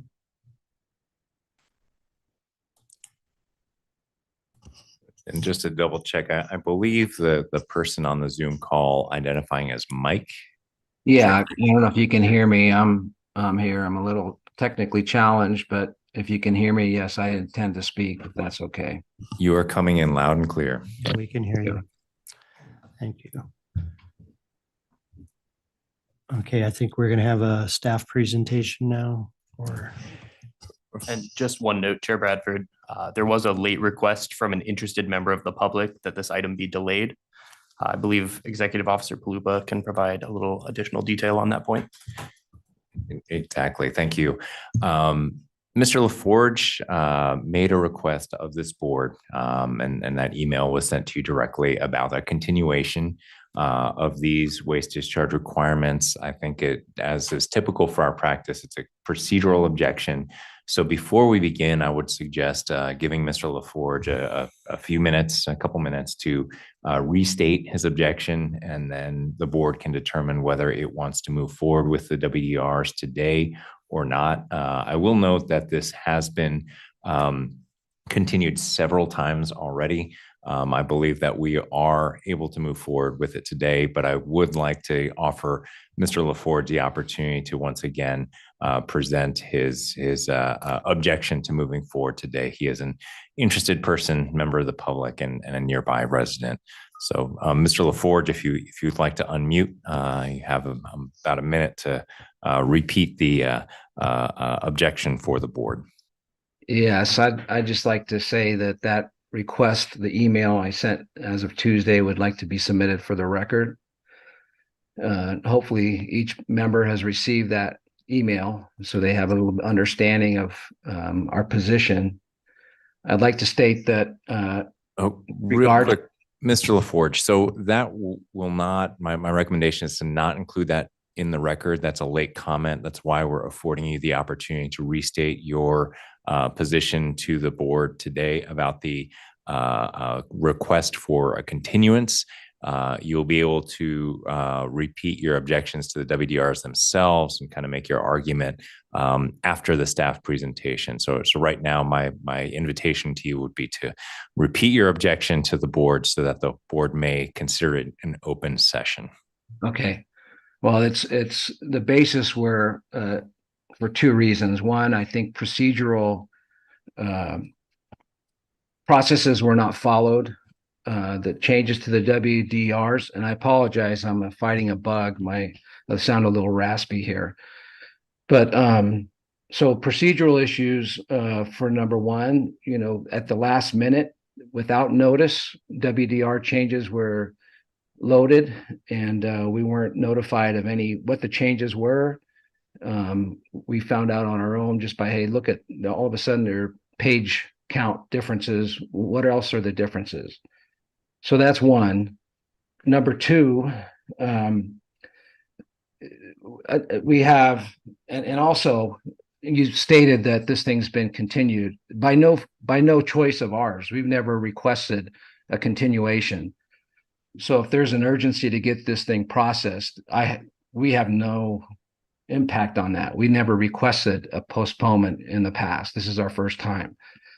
And it's based on procedures, and it's based on the fact that it's a significant change. I wake up this morning and it's further justified in that apparently last night after close of business, a further revision to the WDRs was issued, and it's very significant. It's 5 full pages. And how are we going to have time to review this? It's significant. It sets levels and volumes, changes. So for us to review this adequately within given an hour or 2 hours to review and respond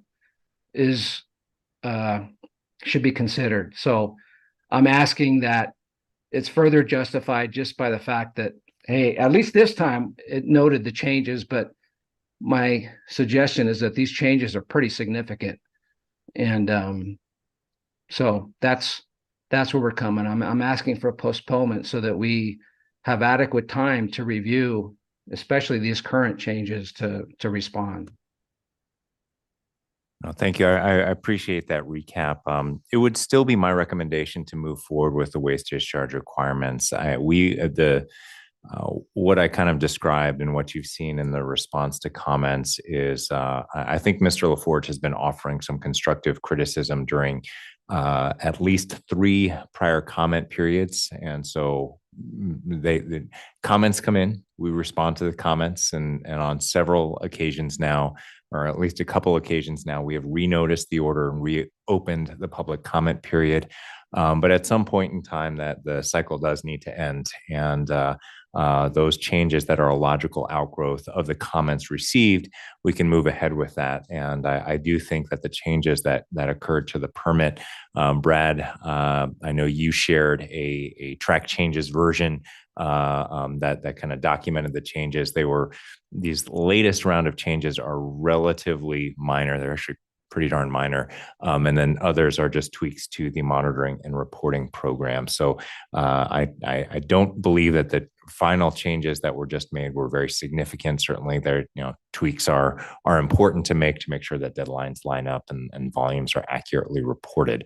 But my suggestion would be to move ahead with the staff presentation and then to hear the additional public comments that may come in during the course of this hearing.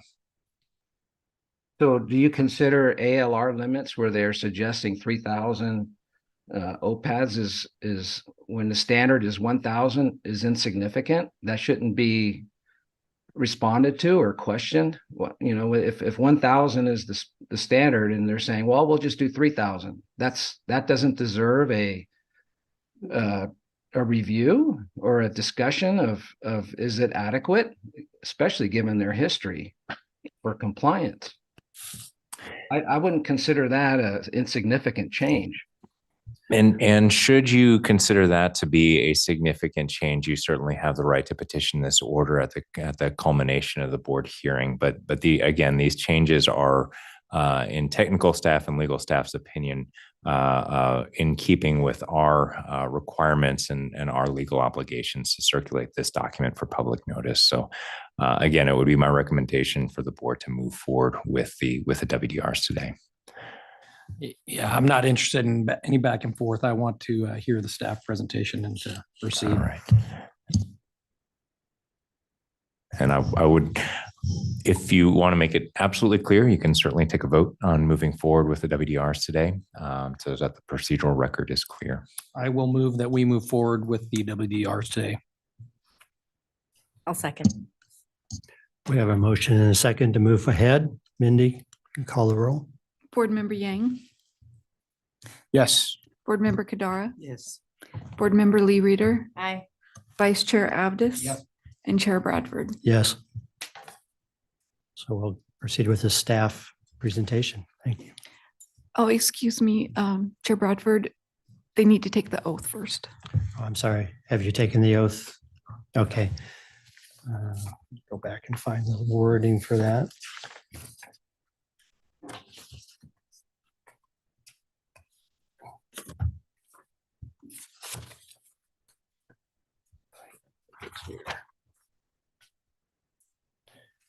Here it is. Do you swear the testimony you're about to give is the truth? If so, answer I do.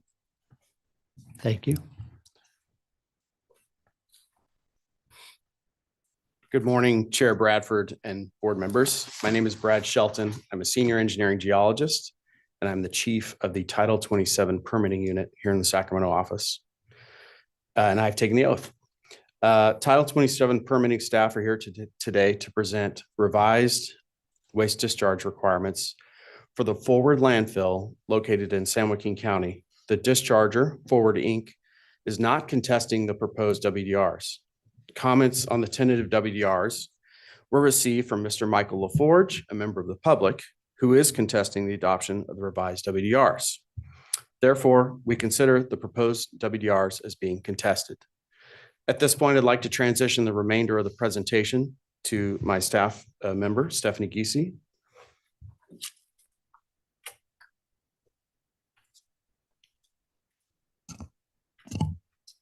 Again, I want to say good morning, Chair Bradford and members of the board.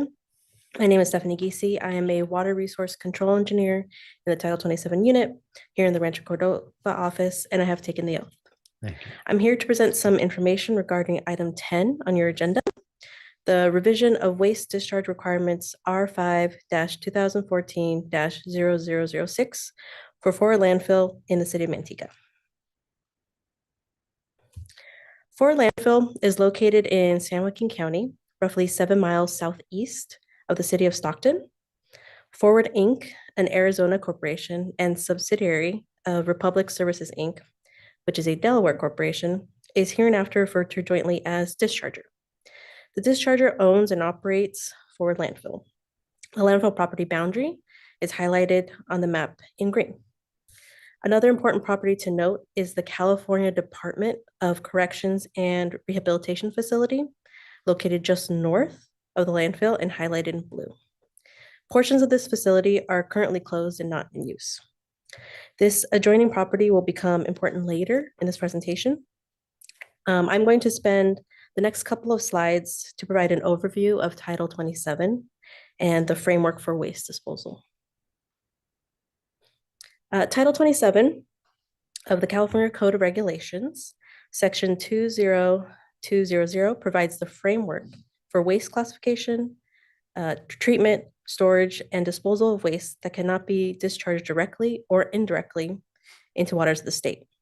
Waste must be discharged to engineered waste management units, or WMUs. The waste itself is also defined and classified based on an assessment of potential risk of water quality degradation. I'm going to spend the next couple of slides reviewing two specific waste types and the different types of waste management units that can be disposed into.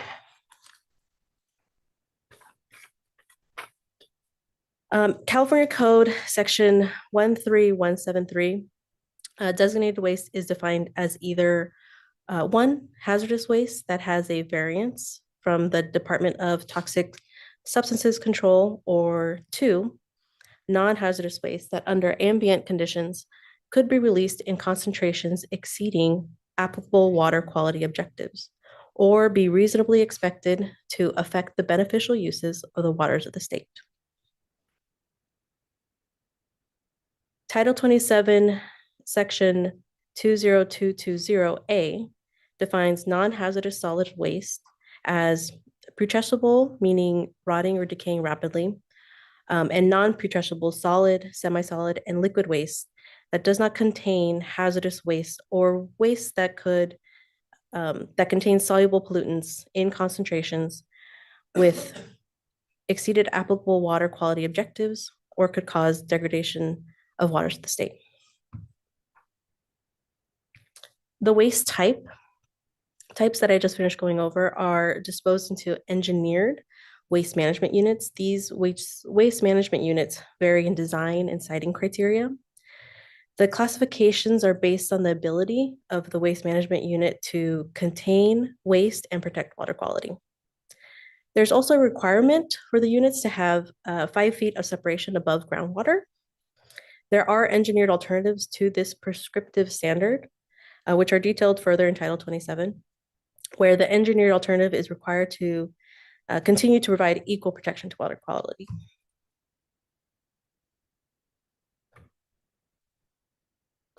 The waste management units have the following requirements. They have to have a liner system to contain waste, a leachate collection and removal system, or LCRS. Leachate is the fluid collected from drainage of waste or rainfall percolating into the landfills that flow through the waste. The LCRS collects leachate within the waste management units and conveys the leachate to a designated collection area. Stormwater management is also required. The discharger has to design drainage structures to accommodate anticipated rainfall volume and peak flows from surface runoff during a specified storm event. A seismic analysis is also needed to address these regulations. This includes an analysis of historic earthquake history, location near faults, and other seismic criteria. Overall, these waste management units must be designed and certified by a registered civil engineer or a certified engineering geologist. As previously mentioned, Title 27 classifies the engineered waste management units. The first one that I will be going over is the Class 2 waste management unit. Class 2 units are double-lined for solid or liquid waste, includes a leachate collection and removal system and leak detection system, and is designed for designated waste or municipal solid waste. Another type of Class 2 waste management unit are surface impoundments. These units are double-lined, designed for liquids only, include a leachate collection and removal system and leak detection system. They're used to store leachate and designated waste. The design of the Class 2 surface impoundment requires a freeboard, which is the vertical distance from the top of the surface impoundment to the anticipated liquid surface elevation in order to account for a specified storm event. Class 3 waste management units have a clay liner or a site characteristics that ensure protection of groundwater. They are designed to receive solid waste. A leachate collection and removal system is also required if a liner is present. They are designed to receive non-hazardous solid waste. Another important area for disposal at Forward Landfill is called a land application area for cannery application. cannery waste application. The landfill application area is not regulated under Title 27, but are permitted under these Title 27 WDRs. Forward Landfill accepts cannery waste from canning facilities in San Joaquin and Stanislaus County, in which they process a variety of fruits and vegetables. The waste is primarily from the canning of peaches, tomatoes, cucumber, cherry, and apricot. Cannery waste is considered non-hazardous, decomposable waste. The cannery waste is applied during canning season, which is June through October. After the canning season, crops are planted in the land application area under a nutrient management plan in which the crops uptake nitrogen from the ground.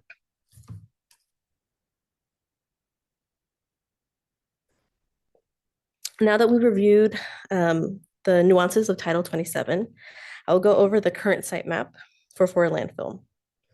The facility is situated on a 744-acre property, which is highlighted in red.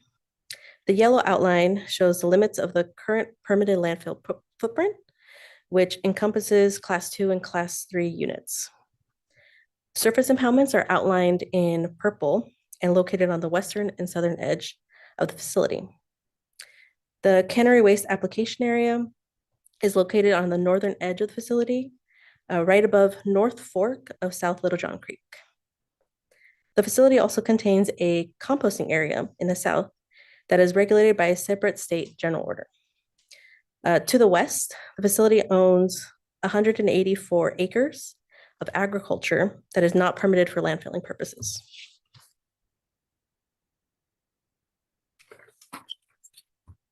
For these revised WDRs, Forward Landfill had an environmental impact report completed under the CEQA process, in which the following WDR requests were analyzed. The first one is a request for additional acreage for landfill use. As you can see on the map, the discharger has requested 8.72 acres to the northeast corner of the facility and 8.61 net acres in the area currently being occupied by the South Fork of South Little John Creek. The South Fork is proposed to be realigned around the facility, in which the discharger will utilize the previously permitted landfilling space to realign the creek. The overall associated increase in disposal capacity with these additional acreages is 8.12 million cubic yards. I would like to note that the Central Valley Water Board is not the leading permitting agency for the creek realignment. The discharger would need to obtain a lake and stream bed alteration agreement from the California Department of Fish and Wildlife. Central Valley Water Board staff have included additional revisions to these tentative WDRs. They include CV salts, enrollment reopener, an expanded anti-degradation analysis, additional land application monitoring requirements for cannery waste application, an updated monitoring and reporting plan, and moving the composting operations to be regulated under the state general order instead of having them in the WDRs as they currently stand. It should be noted that this facility is categorized with a threat complexity rating 1A, which signals a WDR review every 5 years. The current WDRs are 10 years old and need to be revised. Before I discuss the compliance history of the site, I'm going to go over the facility's history in order for the board to better understand the ongoing compliance issues. In 1954, the northern portion of the current facility was an individual landfill called Austin Road Landfill. This landfill was owned and operated by the city of Stockton and was approximately 123.9 acres. This facility was considered a Class 3 unit and did not possess a liner system or a leachate collection and removal system. The former Austin Road landfill is highlighted in the map in pink. This location is a possible source of volatile organic compounds or VOC release. The VOCs found in groundwater in the vicinity of the facility are human-made chemicals that are typically used for dry cleaning, parts washing, and other purposes. In 1973, initial disposal occurred on 144 acres of former Forward landfill, separate from the Austin Road landfill. This landfill area contains one Class 1 unit that is regulated by the Department of Toxic Substances Control, and several Class 2 and Class 3 units. The discharger bought Austin Road landfill from the city of Stockton in the year 2000. The discharger then realigned North Fork of South Little John Creek in 2002 and operated the two landfills under one permit.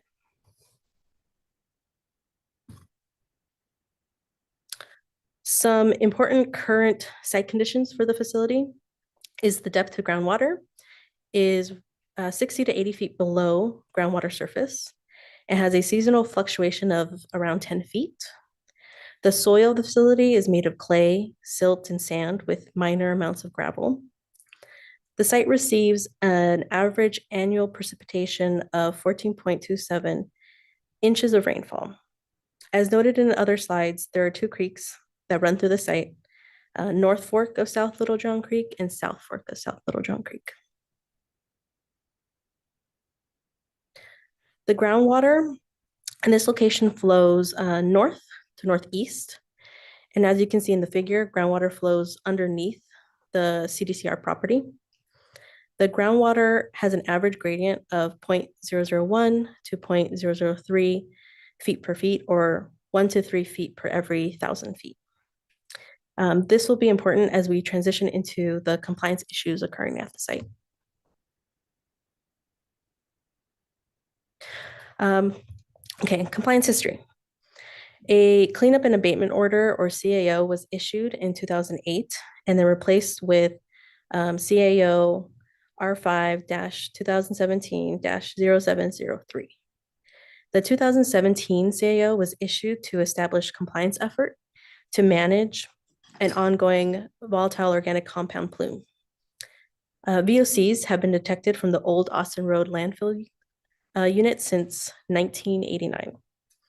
The CAO also requires the discharger to define the extent of the groundwater VOC plume and continuously sample residential domestic wells.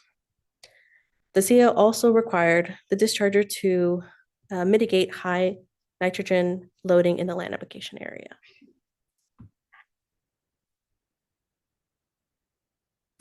So this slide shows the extent of the VOC plume in groundwater adjacent to the landfill.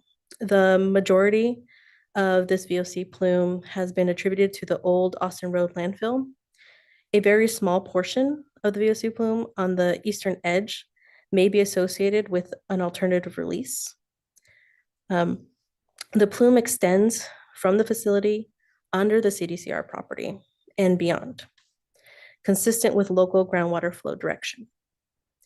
In other words, the VOC plume has migrated to the northeast.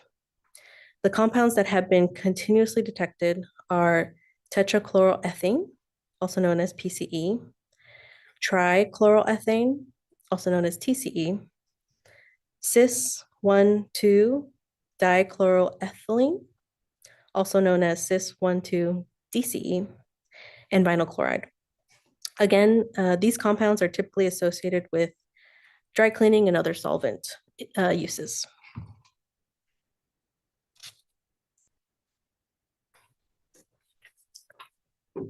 In summary, the current compliance issues of the facility are being addressed by notice of violations, or NOVs, and the 2017 CAO.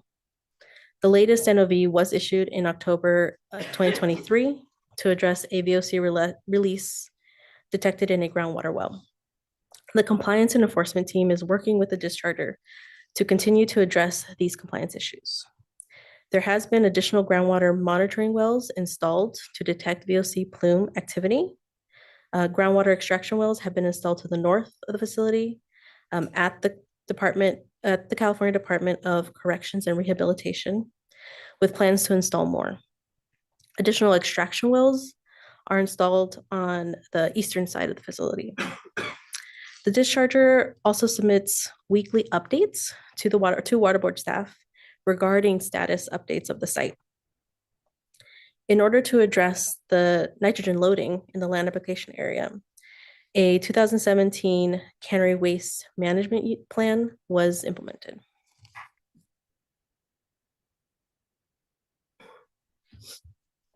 As part of the latest tentative WDR circulation, Central Valley Water Board staff expanded their outreach efforts and published the notice of public hearing in English and in Spanish, since the surrounding area is predominantly Spanish speaking.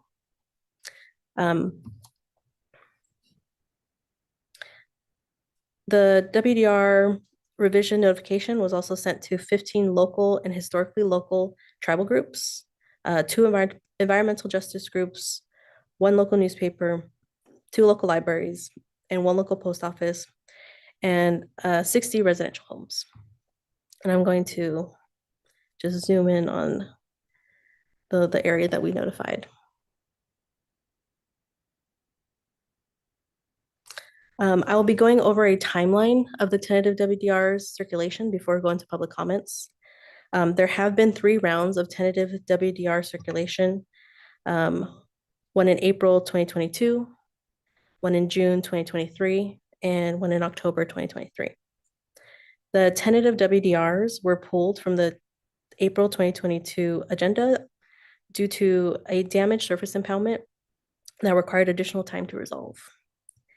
The tentative WDRs were pulled from the June 2023 agenda due to revisions needed for the anti-degradation analysis of the cannery waste.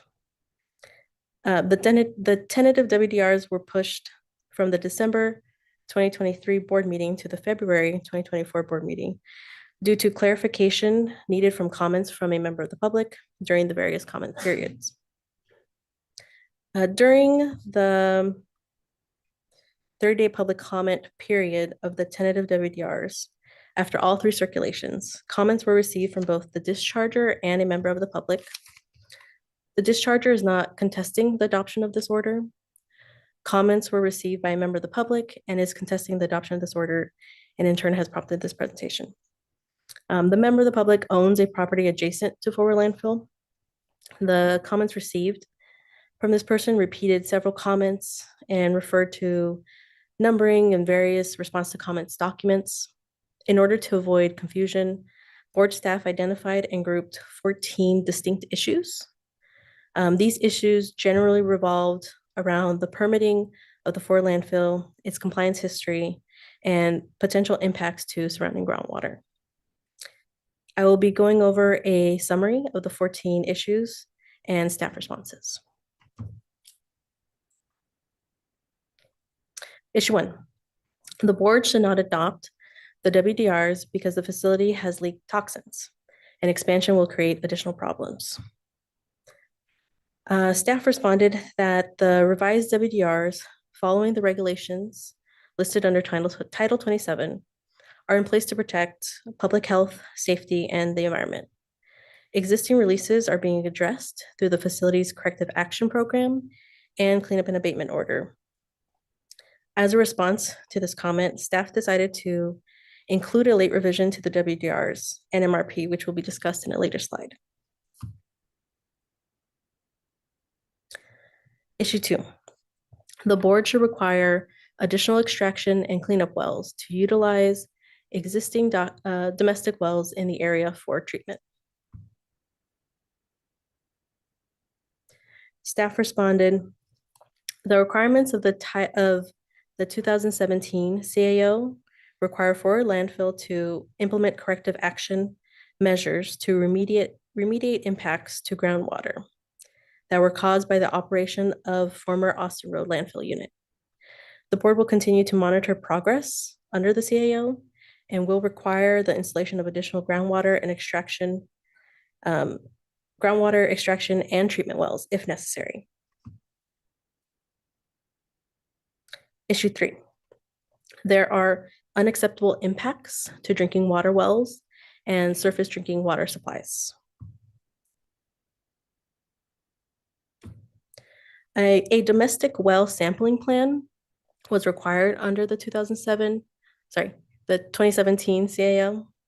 The purpose of the sampling plan was to identify off-site wells that may have been impacted by volatile organic compounds, VOCs, associated with plume migration from the Forward landfill. Forward Inc. installed 14 residential groundwater treatment systems and has provided replacement bottled water to affected homes. 2 residents opted to connect to the city water line. Forward has paid all costs to provide water to these impacted residential neighbors. Issue 4. Leaks from the facility have impacted Little Johns Creek. The WDRs only authorize discharge of waste to the waste management units permitted under the WDRs, which are constructed to be protective of any groundwater that may flow into Little Johns Creek. The WDRs prohibit discharges to any discharges to Little John Creek. Dischargers of waste to surface waters would subject Forward landfill to potential enforcement actions. The board has no evidence of impact to Little Johns Creek.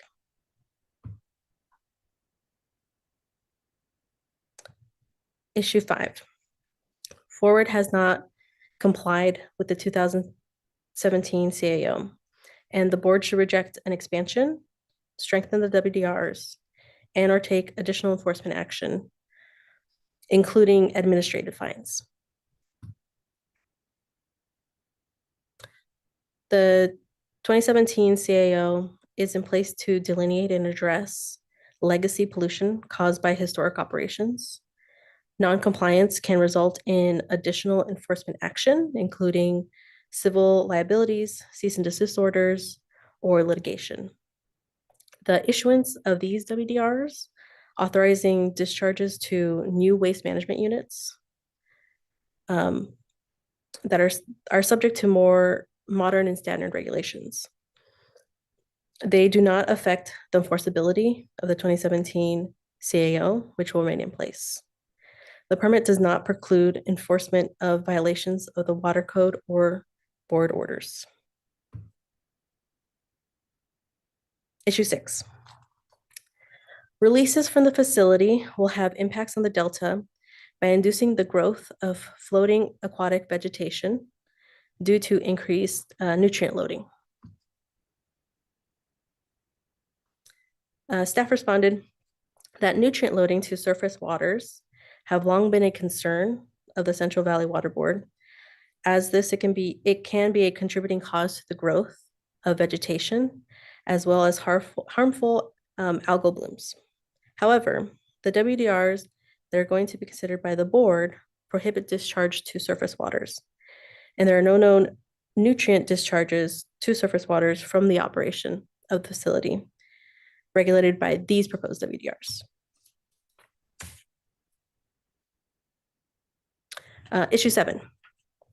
Multiple versions of the response to comments are an attempt to hide something from the public. This version, so there was a new version that was submitted, a response to comment document, which consolidates all 3 sets of comment letters.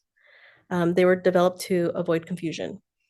While the prior response to comment documents are still available, we hope that this version, which provides more concise answers to all the comments raised by both commenters, and will help provide greater transparency. Issue 8. High rainfall has impacted the facility and has potentially caused greater water quality impacts, which is not adequately described in the monitoring. The board staff reviewed the effects of recent rainfall activity and how groundwater elevations change from fourth quarter 2022 from their water quality monitoring report to the first quarter 2023 water quality monitoring report. 42 wells out of 87 wells did see a water elevation increase by 20 to 45.4 feet. However, the increase in rainfall does not appear to have caused changes to the plume dynamics. Issue 9, cannery waste should be more sufficiently addressed in the WDRs. Staff responded that the WDRs require that the cannery waste be discharged at rates that will ensure that crops in the discharge area can uptake the nutrients, minimize potential of those nutrients to reach groundwater. The same approach is used in WDRs for other dischargers of food processor waste. Furthermore, the discharger will soon be required to enroll into the board's salt and nitrate control programs to ensure that the discharge of cannery waste will not pollute or degrade groundwater with salinity and or nitrate. Issue 10. Additional monitoring should be required in the MRP, which is the monitoring and reporting program, to demonstrate that the facility is protective of water quality, because this demonstration has not been made. Both the 2017 CAO and the revised WDRs up for the board's consideration impose monitoring requirements to protect groundwater. The requirements in the CAO are reflective in the tentative WDRs and MRP. The tentative WDRs impose additional monitoring to complement and enhance the monitoring conducted under the 2017 CAO. Issue 11. The commenter has concerned with allowing treated wood waste to be disposed into Class 3 waste management units. As staff responded, Forward Landfill has been authorized to accept treated wood waste under California Assembly Bill 332, which was in effect August 31st, 2021. Treated wood waste can only be disposed in composite lined waste management units. And as of note, there is no current active Class 3 waste management units at Forward Landfill for the treated wood waste to be disposed into. Issue 12. The commenter questions whether additional storage was sufficient to compensate for increased leachate. Forward Inc. brought in 10 temporary liquid storage tanks to supplement the leachate storage capacity of the surface impoundments during the 2022 to 2023 winter season. No release of leachate from the 10 temporary storage tanks occurred during this timeframe in question. Tank volumes were monitored by Forward Inc. staff, and weekly updates regarding the leachate volumes within the tanks were submitted to the Central Valley Water Board staff. Issue 13. The commenter has concern about asbestos-containing materials that could be disposed at the landfill. A solid waste facility permit issued by the San Joaquin County Environmental Health Department allows the acceptance of asbestos if it is more than 1% friable, meaning easily reduced to powder or dust under hand pressure when dry. Asbestos-containing materials are monitored under a load checking program, which is comprised of waste classification and certification forms, load inspections, training of on-site personnel, and signage. Asbestos disposal manifests and operating records are maintained by Forward Landfill. Issue 14. The commenter states that he witnessed windblown trash offsite. Windblown trash can create a public nuisance and can be considered a violation of the WDRs. Compliance and enforcement staff will investigate these claims and continue our efforts to regulate the facility and monitor the ongoings of the facility. At this time, Central Valley Water Board staff has submitted a late revision to the agenda item in response to comments. In order to strengthen the WDRs in regard to potential leaks from surface impoundments, Additional language has been included to define an action leakage rate for the existing and proposed Class 2 surface impoundments. An action leakage rate is the maximum flow rate that a leak detection system can remove without putting too much pressure on the liner system. This will reduce the potential for leaks. These WDRs set the action leakage rate at 3,000 gallons per acre per day, which is consistent with regional practice and EPA guidance. The WDRs include requirements at lower intervals that the action leakage rates, than the action leakage rate to investigate excessive leaks. This addition will also require the discharger to install automatic pumps and monitor the Class 2 surface impoundments on a continuous basis instead of a monthly basis. The discharger has reviewed these late revisions and has agreed to the changes. Copies of the late revision are available for those interested.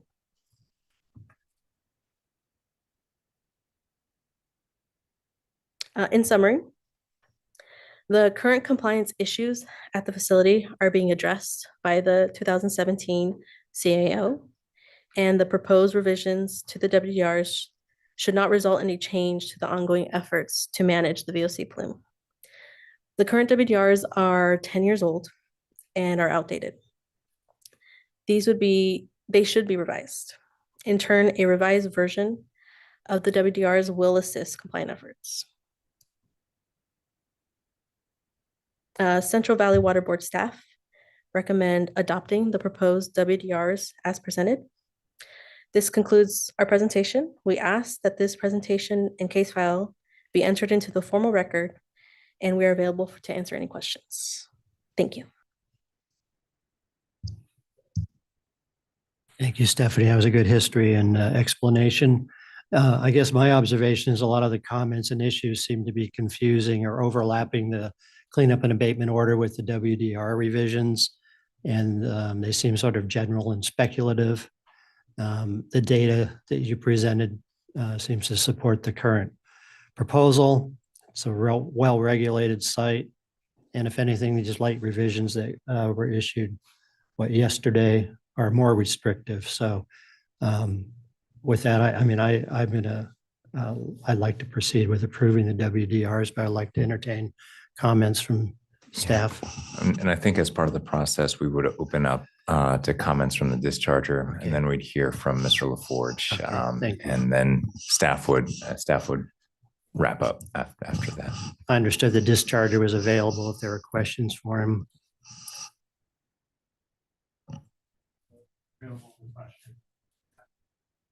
Okay, thank you. Mr. LaForge. Mr. LaForge, would you like to respond to any of the presentation that you just heard? Yes, the issue that I'm a pro-business minded person, and I think anybody should be able to do whatever they want. I'm not opposed to the expansion as long as they follow the rules. And the issue we have is a history of non-compliance with no consequence.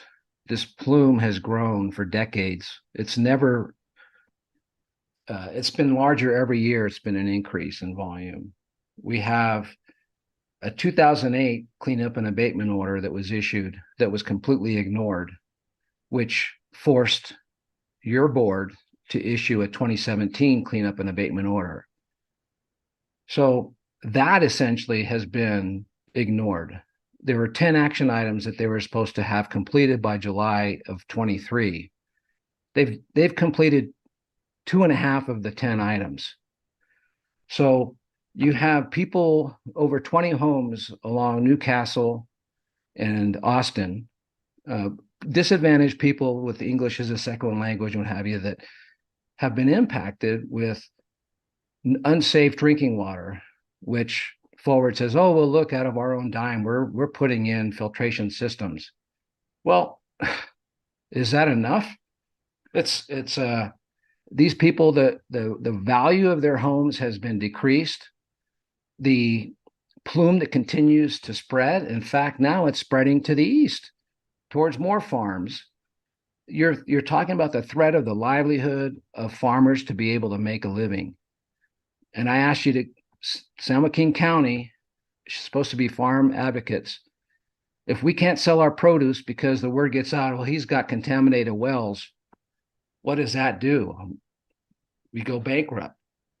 So what I'm saying is to have the courage, if you're responsible for enforcement, then why don't we make them comply with the 2017 cleanup and abatement order? Throughout the WDRs, it states, oh, that's covered. They're going to comply with the 2017 CAO. It's already addressed. They're going to comply with the 2017 CAO. The reality is they haven't. There's no history of their compliance. Matters have gotten worse, and the plume is spreading further.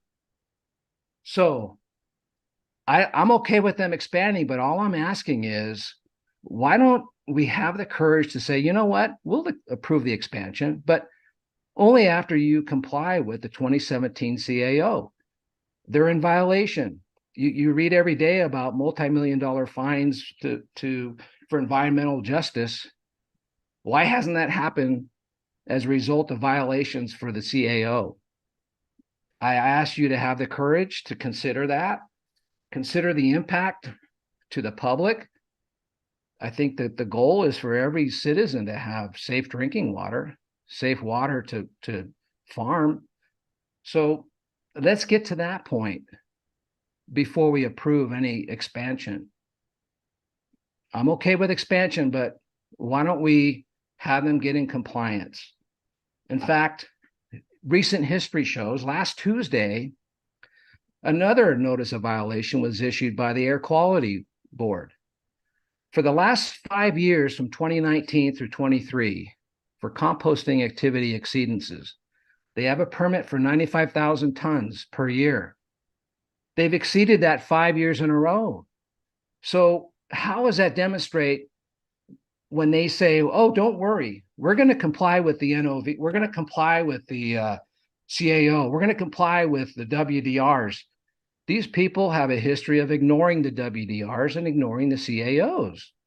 So I'm asking you to do what's right for the public, to comply with Governor Newsom's trying to do, to have people have safe drinking water. The CAO of 2017 is clear. By July, they were supposed to have contained the emissions to stop the plume. They haven't done that. As I said, 10 action items were supposed to be completed by last July. 2.5 have been completed. That's it. So when they refer to the CAO, everything's okay. We're going to handle more volume. We've got the CAO we're going to work to. Well, apparently that hasn't worked.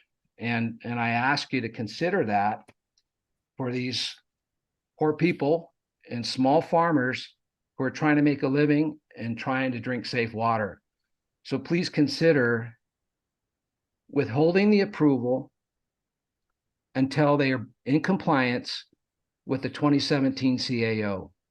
It makes sense to me, and I think the general public would agree. Why would we reward bad behavior? It just doesn't make sense to me.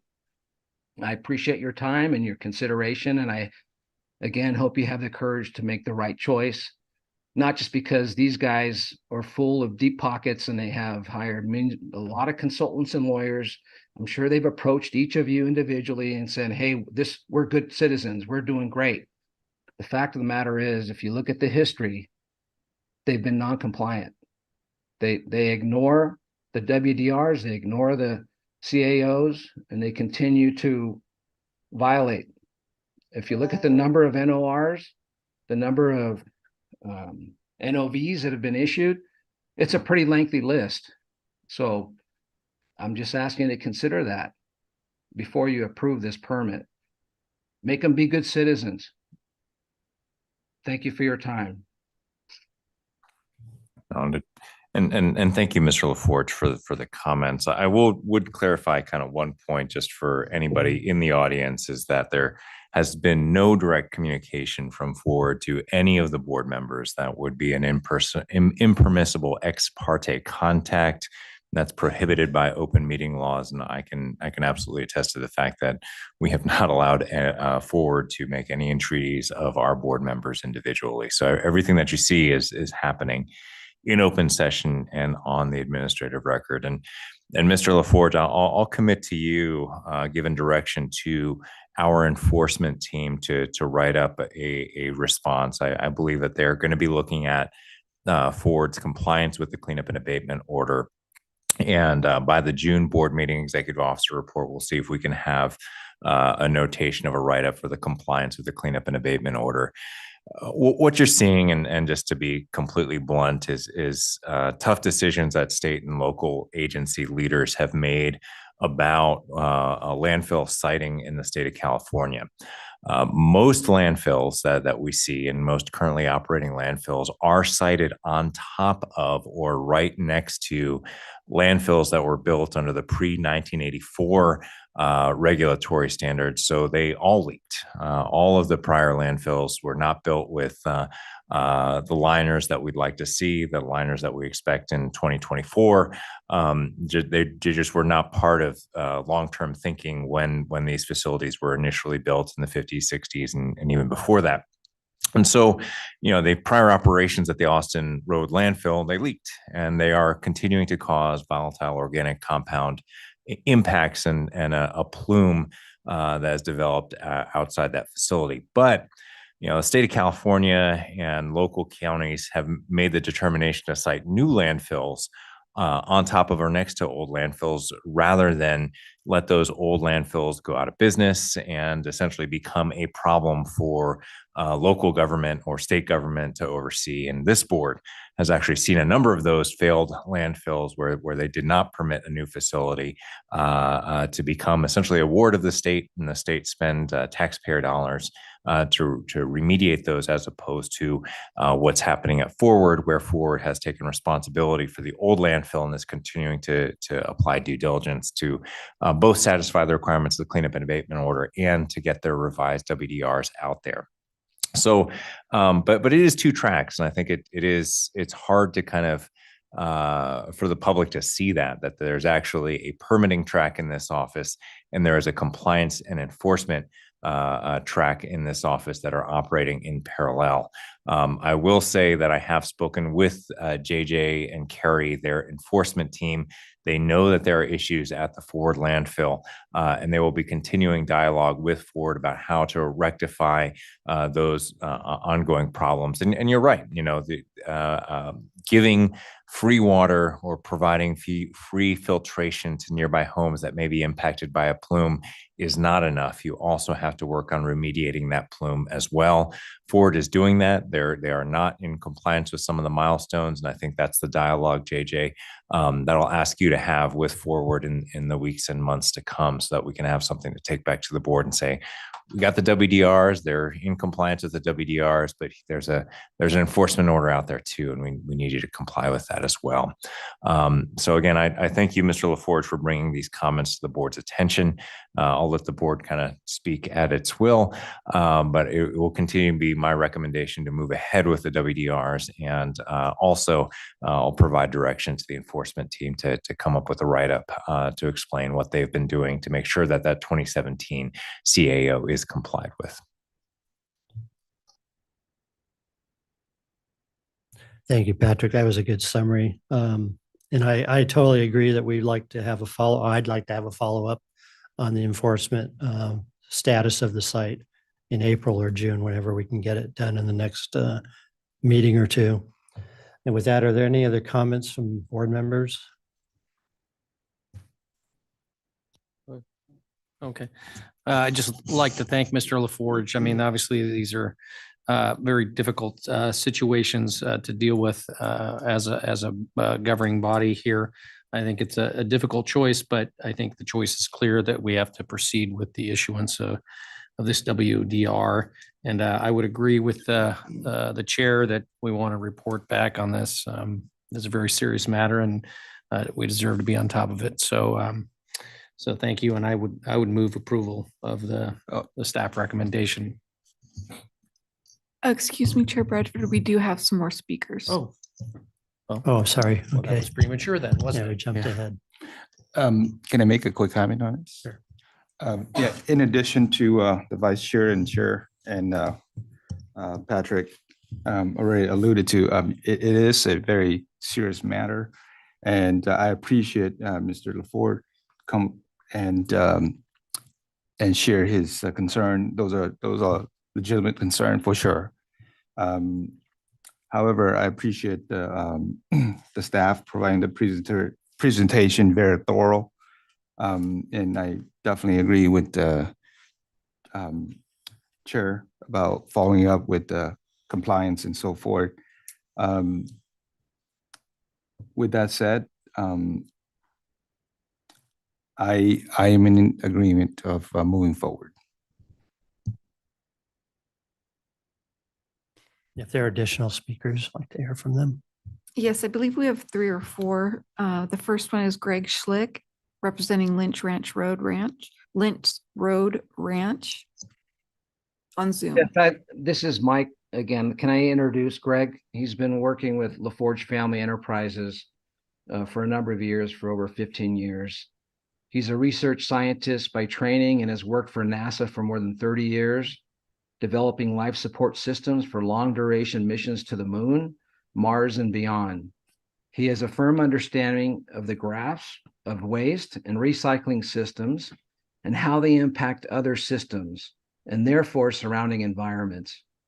Currently, he is working in the greater Sacramento-San Joaquin Delta region, utilizing satellite imagery to map and identify the spread of invasive submerged and floating aquatic vegetation due to the water flow dynamics and nutrient inputs.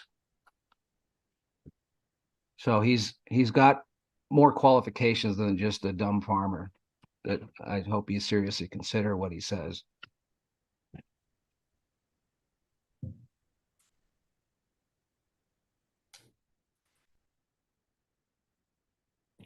Greg, are you online?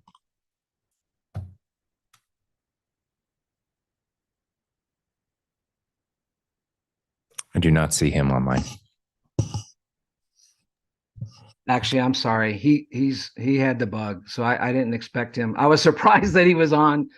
What Mindy mentioned he was on, but he's sicker than I am, so I apologize for that diatribe.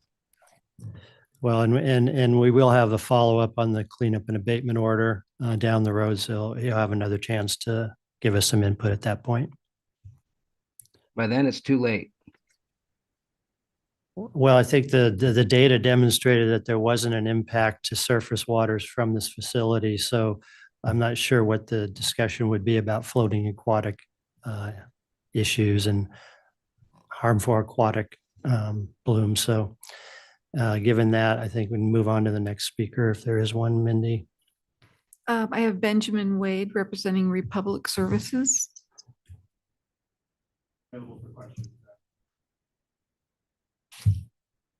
Thank you.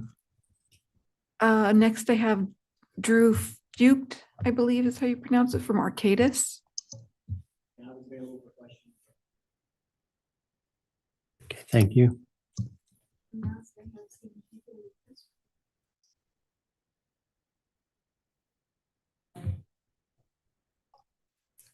Okay, thank you all. I just wanted to add to Patrick's comment regarding that we haven't been in contact to be an influence making any decision in this regard. So I just want to be full transparent about that. So I just second that. Thank you. I had just a couple of questions, and one was Stephanie mentioned that there were going to be some additional extraction wells to be installed later on. And do we have a time when that might be happening or something that would trigger that? So part of that was the evaluation is being done under the 2017 cleanup and abatement order. So I think that's for JJ's enforcement team to follow up on extracting and remediating the plume. You can correct me if I'm wrong, JJ, but that's one of the items on the punch list of the enforcement team we'll be talking forward with in the next couple months. Ma'am, those were supposed to all be installed and completed by last July of 23. That was the schedule. And I can confirm, Denise, that, yeah, the CAO is still in place. Our expectation is to still follow through on items. There was some results as was noted in the WDR information, the revision that some samples indicated some VOCs on the eastern side monitoring wells. So our anticipation is to work through that with our compliance enforcement team with Forward Landfill to address those concerns. Okay, thank you. And then the other question was, Mr. Forge made mention of only completed 2 of 10 items that needed to be addressed. Is that actual or? I'll have to rest with the compliance enforcement unit for oversight of the 2017 cleanup and abatement order. I think there are deliverables that have been missed, and again, that's JJ's team will be knocking on their door in the next couple of weeks, in all likelihood, to try and get those squared away, and if need be, make modifications to the cleanup and abatement order to ensure that they take those challenges on with the appropriate amount of due haste to remediate that plume. And while there, the world was a little off kiltered for a bit, may have impacted some schedules for things, our expectation is still to have items addressed in the CAO. And ma'am, I'd like to clarify that the new plume expansion to the east, they keep pointing fingers to the old Stockton landfill as the root cause for the plume.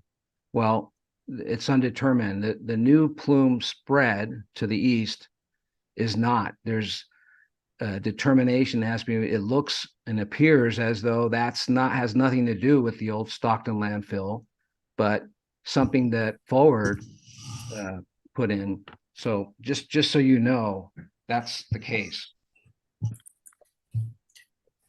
And just for the record, this is not a back and forth on the public comment. Time has closed, sir. Yeah, go ahead, Nick. Yeah, I'll move the staff recommendation. Is that a motion? Yes. With the late revisions. With the late revisions. Second. Okay, Mindy, we have a motion and a second to approve the WDRs with the late revisions. If you could take the roll call. Board Member Yang, Yes. Board Member Kadara, Yes. Board Member Lee Reader. Aye. Vice Chair Avdis. Yes. And Chair Bradford. Yes. Comment. Yeah, I'd just like to comment that, yeah, I do appreciate the feedback or comments from Mr. LaForge. And as our board members have also said, we look forward to having the document, this coming back before the board for us to see how progress is being moved forward. And thank you, staff, for your work. And we'll look forward to seeing the item come back and give us an update. Thank you so much. Thank you. And I also want to emphasize we have not been contacted, and I would not entertain contact from any of the regulated parties, whether it's Forward Landfill or any of the others. And I'm looking forward actually to the presentation on enforcement status for this site. I've got a little bit of background in remediation and landfills, so I'll be happy to dive into that data too and talk about it next time we have a chance. So thanks to everybody. Thank you. All right. So the last item is just the election of the chair and vice chair. I have had conversations with all of the board members about the chairship position and vice chair position.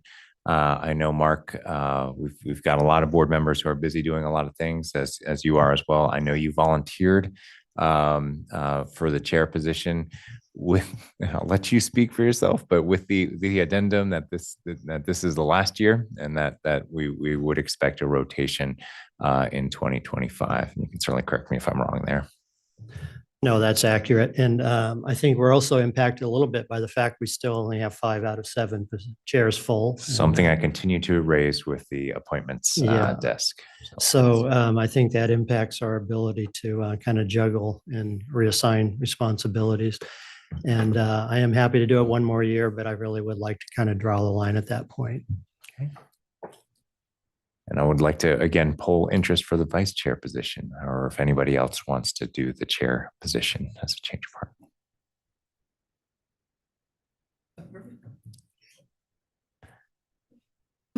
Yeah, I'd be interested in serving as the vice chair again, but certainly open to others as well if there is interest.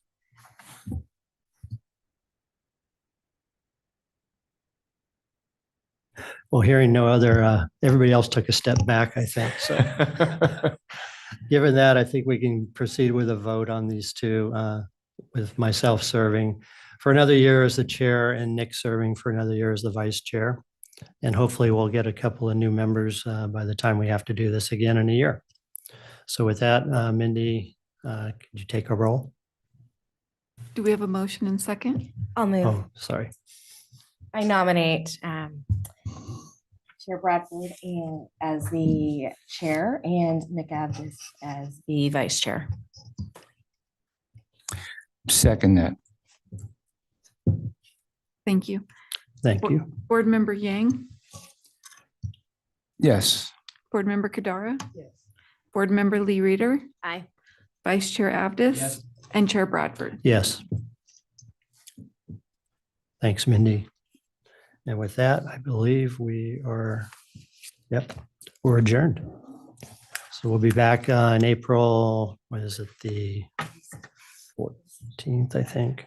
Gosh, I think it's the week before. The next meeting, whenever that is, let's see. 18th and 19th of April. So we will Right. be down at the Fresno Fresno, office correct. and be conducting a regular meeting day on that Thursday and a hearing for CV Salts on the next day to hear management zone implementation. Okay, thanks, everybody.